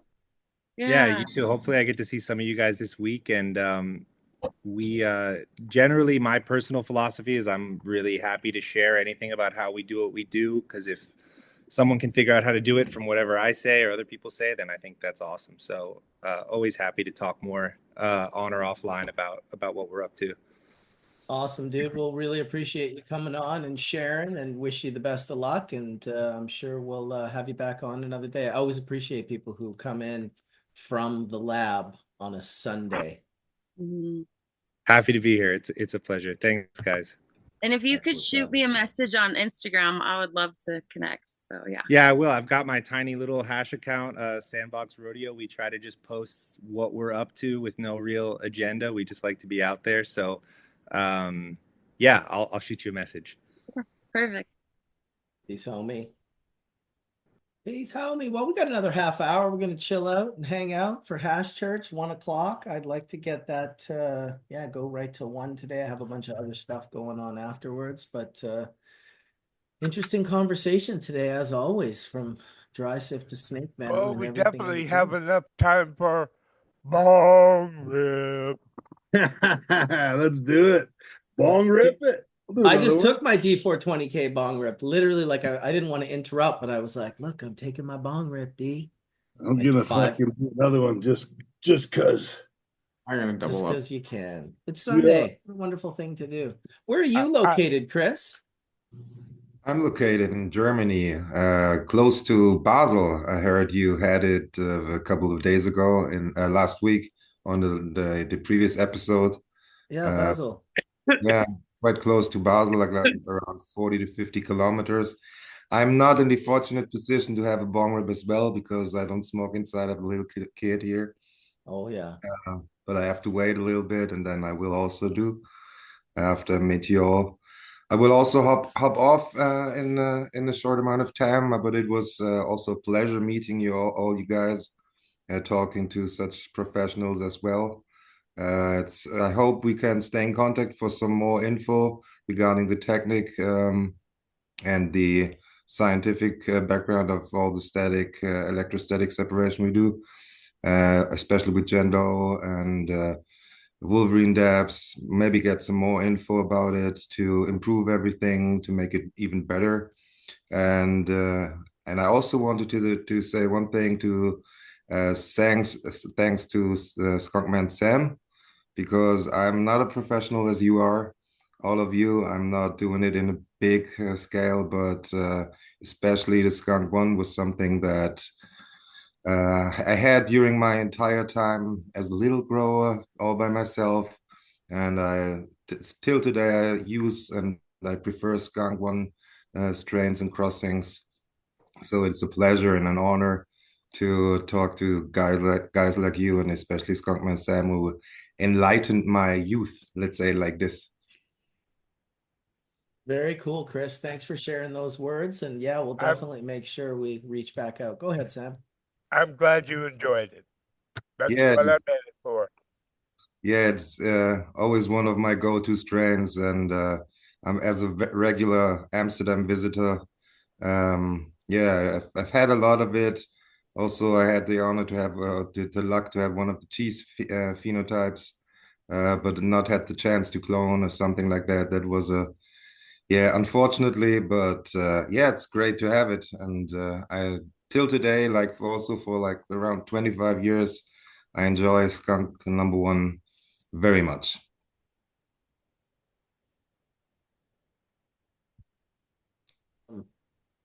Well, we'll make sure that I'm going to make sure Charles reaches out and gets me all of your guys' names and phone numbers and emails. I like to keep that for under all the panelists that have ever been on Hash Church. I just like to make sure I have those contacts, and so we'll be reaching out and staying in touch for sure. And I've also got a machine from Sambo Creek Filtration.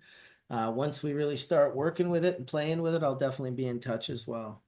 Yeah, funny. I stood in front of you last year at the Spanibus. Maybe we can recreate that again, and then I will talk to you. Well, and the Terps Army, I guess, in testing or judging. I don't know what you did there.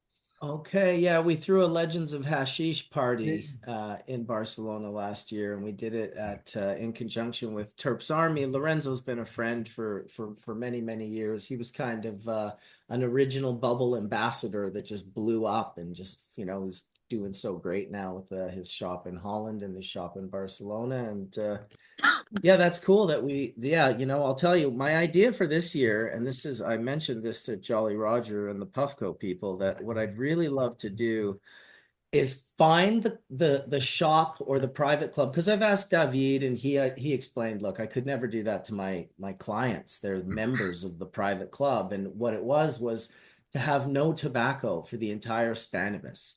To have one spot in Barcelona during Spanibus, and I'm going to try and figure this out with some other companies that want to be involved, where we basically figure out a way to make it so the members are okay with it, and just create like maybe 4 or 5 days where it's the place to go and have dabs and not have your throat be destroyed from burning paper and glue and Marcus, tobacco. remember one time we had it where the venue was divided and there was tobacco allowed at one area and not the other area. That was a step in the right direction. Right, but you understand that was La Calada, and they did that just for you and me. They like closed off half of their place and made it smoke free. And so do you remember also when we went there, they had the silver tray with all the full melt hashes and dry sifts? Oh, absolutely. Oh my God. That was amazing, dude. Yeah, no, it was a step in the right direction. It was inspirational. Every year, including this year at Terps Army, I was dying every day that I left. My clothes stunk so badly and it's like I'm not trying to like, censor tobacco all everywhere in Spain, but if we just could have one place where we could gather and we could talk and I have to go home because I'm going to die soon from being in here and breathing in the secondhand smoke. I just think it would be cool. So anyone that also thinks it would be cool, reach out to me at vcbubbleman@icloud.com and we'll figure out a way to make that happen. And Getting shout them out to La Colada. Go ahead, Jen. tobacco in, it's going to be quite the challenge. It will be, but you know what, Jen? I like a good challenge. I'm not gonna lie. I like doing things that are hard, and it's We did it for Well, years. We did it for years at Legends in Amsterdam. There was no tobacco products allowed ever. yeah. I don't well, even know if we let people smoke joints. and just like I enjoy as a smoker having my own little smoking section, I think when that whole situation is flip-flopped around, there should be a no smoking tobacco section. Us tobacco smokers want our little section, just give me a little corner on the goddamn patio with a little thing. I mean, at the very least, they should have that segregated for non-smokers as well. Europe's just hard. It's spliffs, all spliffs. They don't like us pure It's folk. well, that's it. It's not, you can't say no cigarettes. It really has to be like Oh, no it's spliff. tobacco because it's all Yeah. spliffs. It's oh my goodness. I mean, if Make it I have a cigarette and then I have a joint and I'm smoking them at the same time, I call it my deconstructed spliff, but I still somehow get poo-pooed on for that cigarette. And I'm like, so let me get this straight. If I'm to like break this up and mix these together and put it back in a paper, then you're okay with it. But like separately, like I don't know. Culture though, I try and Don't respect don't culture. worry. With me, no matter what you do, if there's tobacco in it, I don't like it. I was gonna say the same thing, Sam. You took the words right out of my mouth. That's very fair. It's very Hey, fair. Sam, did you build a machine of static tech and that sort of stuff? And is it on the market now? No, I found one that would work, but as I described earlier in the show, the company that was making it was Eastern Europe, and they had very strong anti-cannabis laws. And I tried to get them to. I said, well, let me give you a $50, 50,000 euro down payment so that you can bring one of the machines, and if it works as well as I think, then you can keep the money and I'll keep the machine. But once they found that I was working with cannabis, even though I was legally licensed by the Ministry of Health, they wouldn't touch me with the 10-foot pole. That really sucks that there's still that stigma of it. Oh, I can't believe that. I can't even believe hearing that would fucking Well, take place. Wow. the solution is to just ignore the fuckers and bong rip. Yeah, absolutely. See, a lot of the people that are in the room, and Chris, the gentleman from German, he was just talking about they do have a machine now. Sambo Creek Filtration has a machine. Charles was in here earlier, as was his electrostatic scientist, one of them, gentleman Alex, who's in Halifax. And these guys have been working on a machine. I have the machine at my facility in Delta there. So if ever you're around this way and we have some dry sift, you can come play with it. It's got these crazy plates that get charged positively and negatively, and like resin falls down between them and they separate and isolate. It's pretty cool. I have a question. What's the best screen for snake venom? The capture all those right Gotta snaky. be the 73, man. 73. Okay, all right. Always the 73. Yeah. It's really hard to say, I mean, we're working with such small volume. I haven't broken it down to like the molecular level, but I feel like we're gonna need like a fucking 5 micron to work with the small, right? Because they don't have as much girth as Currently, the only micron is the dilation of the snake tubes of teeth, right? So that's the only delivery methodology currently available. yeah. Oh, All of, inhalation. I'll pull out my screens and see if I can separate it. But I'm going for the entourage effect. So it's like, the same concept of RSO. I want to keep as much in there as possible. So I don't think we'll be refining this down on screens anytime soon. I've never tried to vaporize snake venom either. I combusted it in a chillum. Yeah. Fucking It's snake going to venom thermally degrade chillums. into a bunch of crap. It's One not more going to be snake thermally venom stable. chillum we are making. Yes, one more. Just so everybody knows, we're only kidding. Do not vaporize snake venom, okay? This is not for professionals only. Do not do it. No, and don't be doing snake venom administration. Like, I went through like very serious training down in the jungles of southern Mexico with I never indigenous suggest people. So I don't try this never out. okay. I never suggested people smoke snake venom. I did it, and it was my personal choice because I'm sort of a wild and crazy guy. But yeah, I would never suggest that anybody does that. Yeah. Now I've also partaken in 5-MeO DMT, which is the toad venom. So that you do smoke. But this is the first I'm really hearing of like smoking the snake venom and having the psychedelic effect. The toad venom, yes. So that's why it doesn't surprise me that there is the potential for snake venom as well. Save the toads. It's more of a depersonalization drug than a true psychedelic. Yeah, well, I mean, the toad, that's a whole nother book. Like, I'll write a whole nother book on that one. But two different applications, two different reasons. Definitely don't Yeah, want to there's tryptamines in toad venom. I don't think there's any tryptamines in I snake don't venom. It's a Yeah, but if we peptide did, that if as we soon did as it gets hot, it's going to degrade. yeah. So whatever Sam, inhaled into his lung So was here's a question mark. Like, what about because I have seen like a Vice on them smoking scorpion, and I have utilized scorpion venom. Matter of fact, I have a bottle that I bought. It cost me like $500 for this small diluted bottle for blue scorpion venom because it is known to be able to help like with cancer and whatnot. Are there alkaloids in there, Jen? You know? I'll send you a picture of it. I can send you the information. Yeah, on because it. peptides, the most like bee venom, like melatonin, and most snake venoms, like you had mentioned, the Capritil, the antiplatelet drug that was developed based on snake venom. Most of those are peptides, and those are not going to be thermally stable. If you try to dab those, they're going to immediately degrade into probably toxic shit.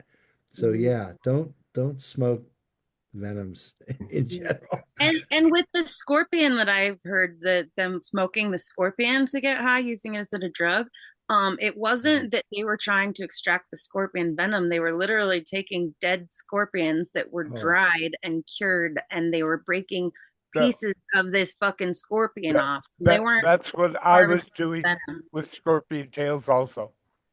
Yeah, but they don't harvest the venom from them because scorpions put out such a small amount of venom that did you know that scorpion is like just the scorpion venom alone is like the highest priced fucking product on the fucking planet because it comes like one little drop at a time.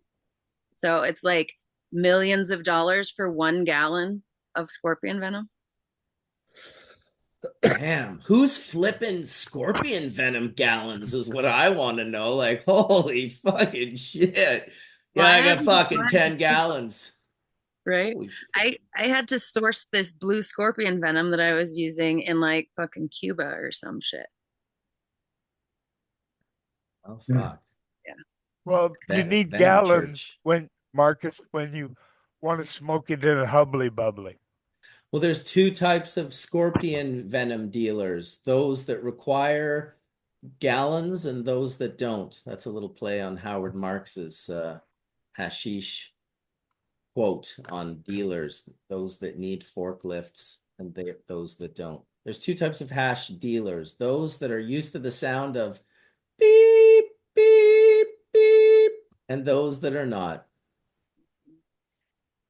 So, Yeah. Sam, There it is. what was the effects of smoking the snake venom? Because yeah, I'm kind of like wondering if maybe they didn't slip you a little something else in that chillum too. No, I saw the milk, the king cobra.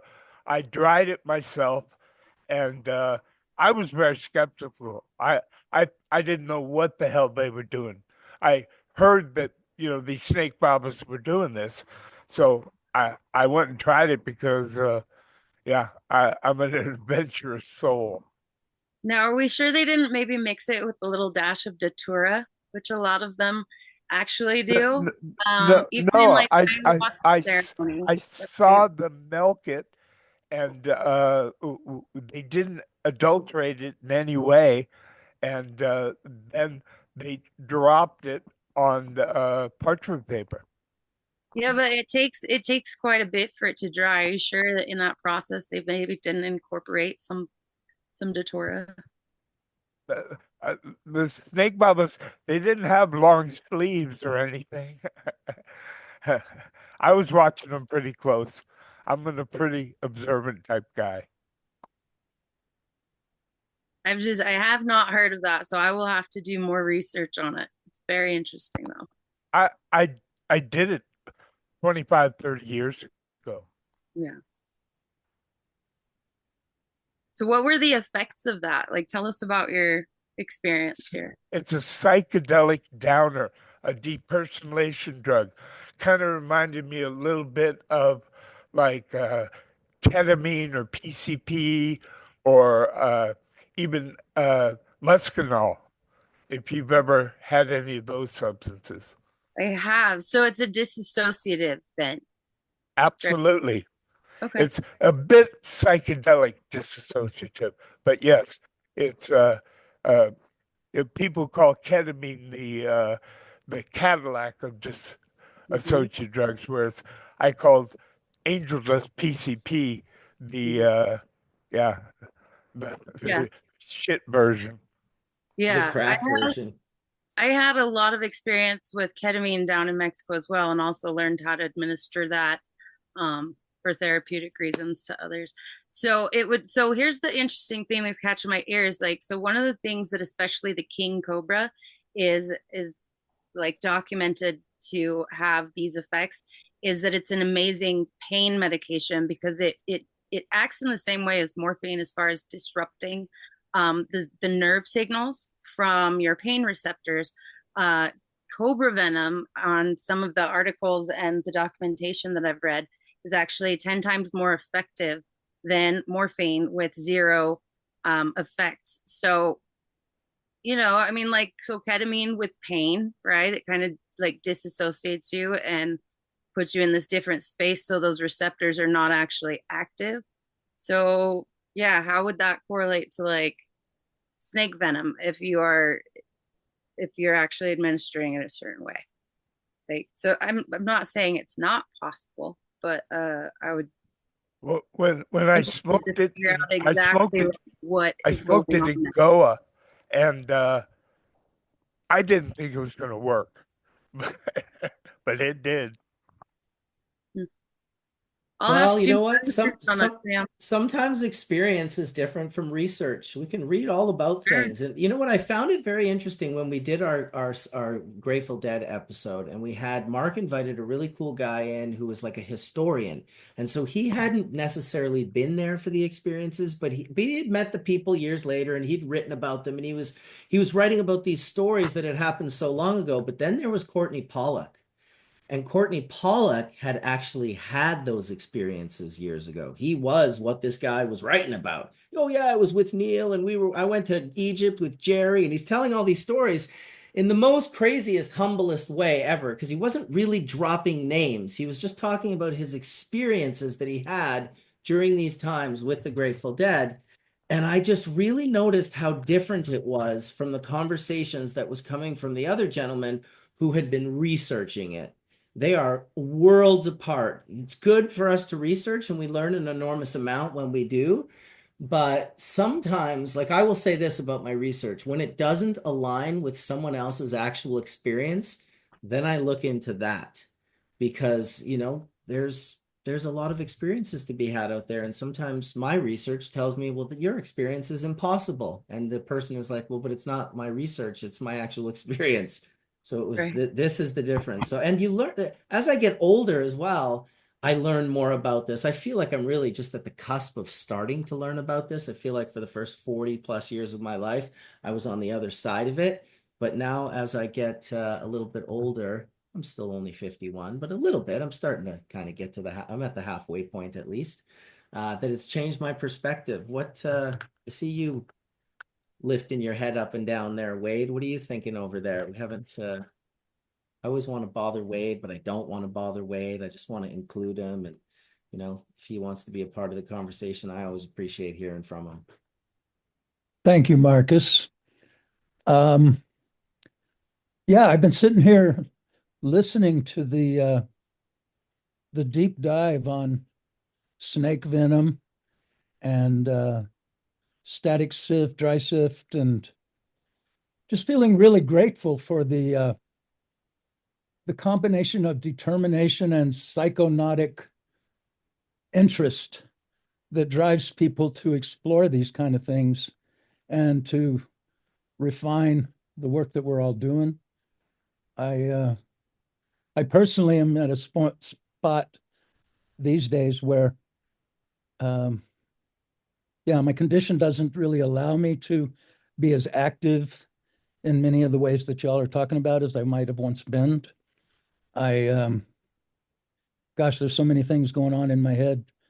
I don't really even know where to start. I will say that personal check-in, it's been a pretty rough week. In addition to all the other fun that I'm having in living in this body these days, for the first time since my diagnosis, I caught some sort of a bug, a respiratory infection. It's not COVID. It's not turned into pneumonia, but it's been a very persistent and unpleasant difficulty breathing and coughing and whatnot, and engaging in all kinds of the herbal preparations that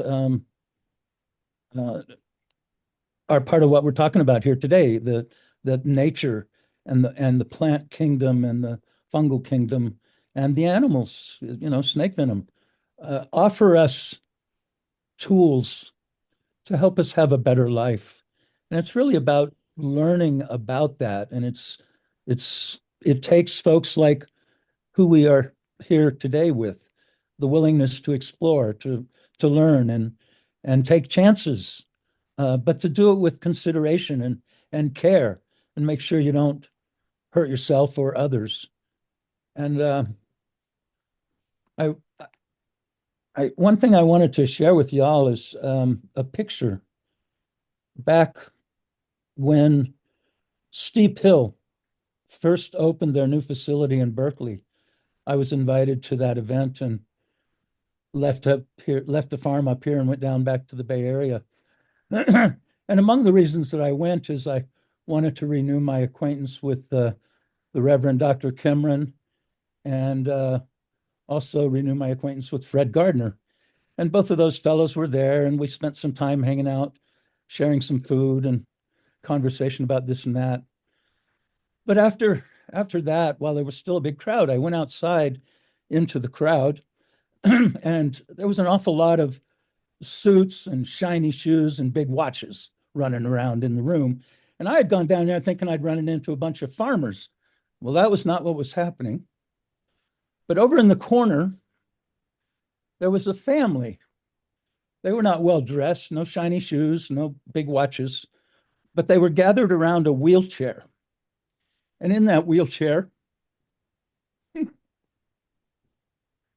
was the first catastrophically ill young person I ever met. And I won't share his name because he's a success story in my life. When I met him, I asked him what they were doing there. And they were hoping that there was somebody there who was growing AC/DC. And I said, well, I grow AC/DC, but it doesn't do well in our environment up here in Nevada County at my elevation. And long story short, made short, in the interest of time.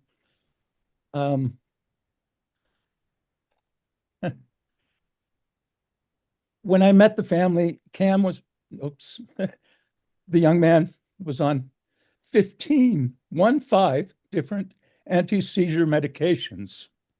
He was blind. He was wearing a diaper. He was totally in rictus, just like this. And it was really hard to see. He had a feeding tube close to, was he going to be able to live? Anyway, again, long story short, ended up working with the family. Today, I believe he's on one anti-seizure medication.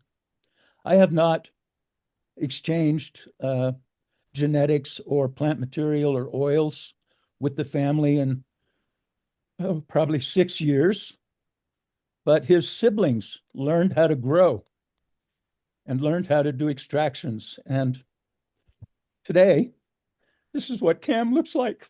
I don't know if y'all can see. Wow. We can see. Absolutely. He's fully there. He responds. And part of why I wanted to tell his story is his mother, very early on, helped me understand that due to prohibition and something called homeowners association agreements, they could lose their home if it became known that their child was using cannabis. And this is in the Bay Area of California. And it's still appalling to me that those are the kind of things that patients, people who need cannabis, have to deal with, the practical implications that still hang out in our culture. And we've made reference to the stigma associated with cannabis and the other plant materials that we explore for their benefit, because for one reason or another, the culture chooses to say that's a bad thing instead of, I don't know, recognizing the importance of nature, that really, it's not just we humans are all in it together. It's the plants and the animals. We're all in it together on this planet. And we really got to stop thinking we know what the hell we're doing and start recognizing that nature has been figuring out what's going on for many, many, many, many more years than we've been around. And we should recognize nature as the teacher she is, for the gifts that she offers. I often think about the cannabis chemistry that this plant makes, and that we, folks like Sam and others, have been so good at identifying and bringing forth in strong concentrations. But I like to remind myself that, particularly in the realm of terpenes, that most of that chemistry is about the plant. It's about the plant doing what she needs to protect herself and to create the opportunity to create offspring, all things that we want.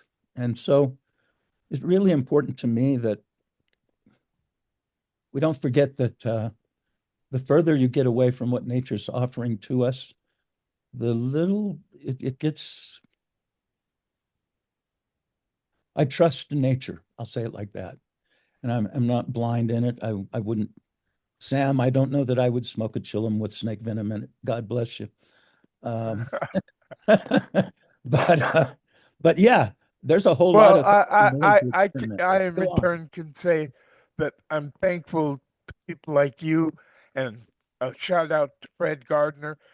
Fred Gardner was the one who participated in the discussions between me and Jeffrey Guy, because we had already developed a CBD variety, and he's the one who passed the information on down the line to you folks. Yeah, Fred's talk about a fellow who's for years done really good work with no expectation of recognition or thanks. He's quite the sweetheart. I'm thankful he's still with us. I think that's all I got, everyone. I feel really blessed and grateful for the environment of the community that I live here in Nevada County. It's perfect that we are talking about dry sift and whatnot. This morning, delivered here to my home by a friend, is a lovely little plaque of what I believe, I'm not sure because I didn't have a chance to talk about it, is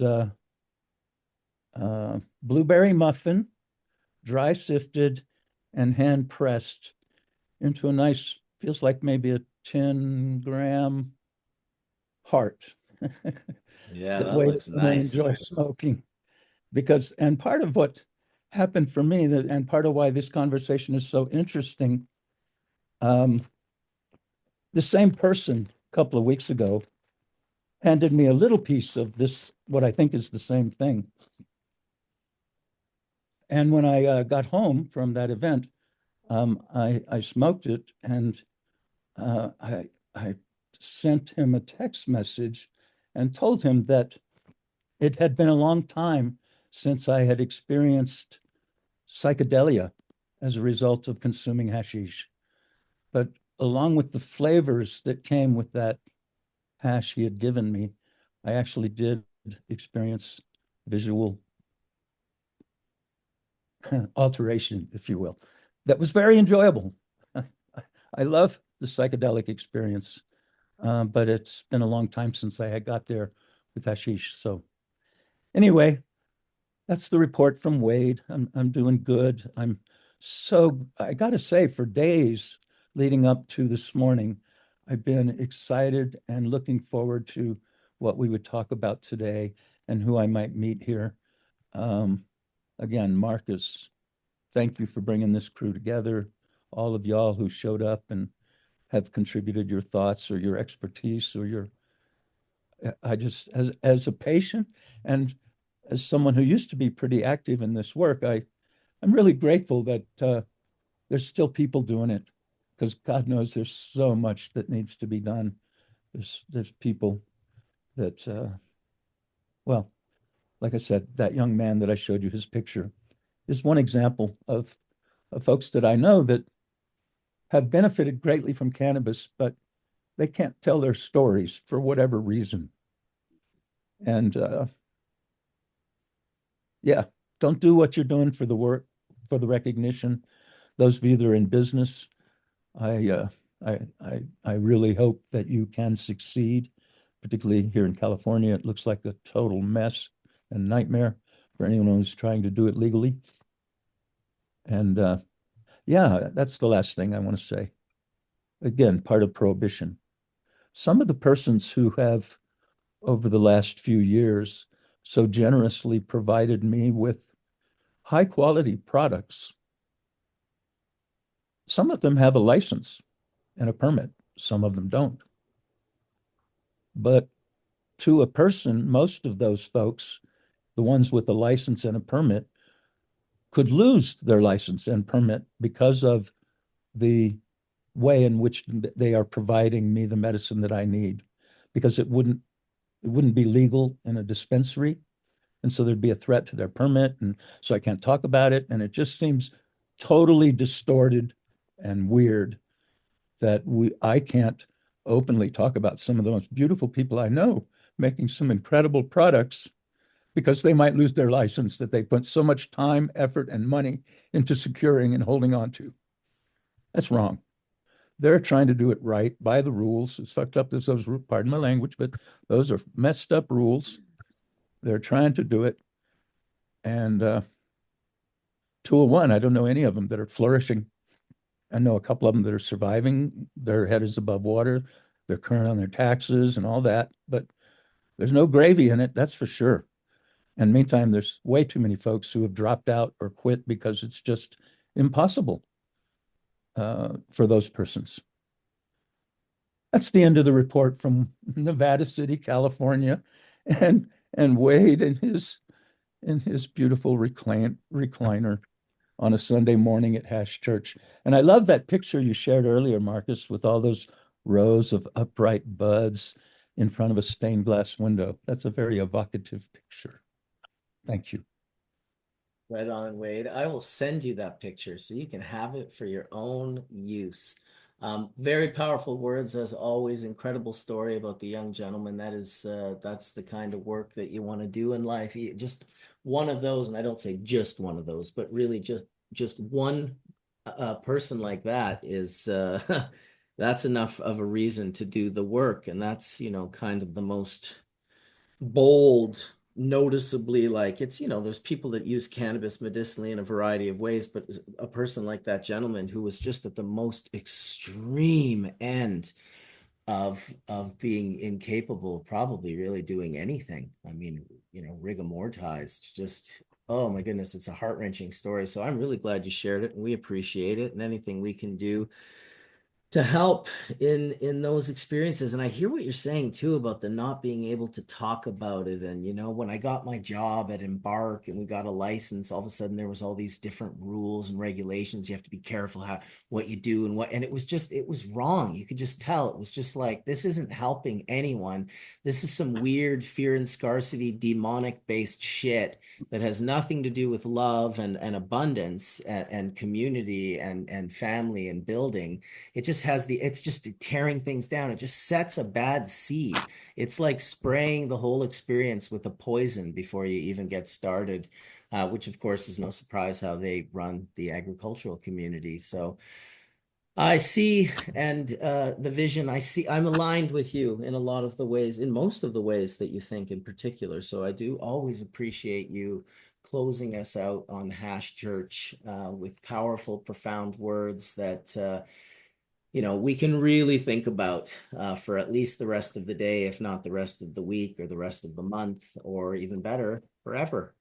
Let's keep it at the top of our minds. I want to thank Sambo Filtration, Charles and Alex and Chris and Logan and Jen Doe and Renee and all the group of people that came in to talk about Static Dry Sift today. Obviously, thanks Skunkman Sam for just once again birthing the whole fucking thing for everyone. Thank you, Johnny B. Always a pleasure to see you in the room, my friend. And Dr. Mark, always good when you share your chemistry knowledge with us. We appreciate it. Etienne, you as well, for all the amazing work that you've done over the years. Just a quick one.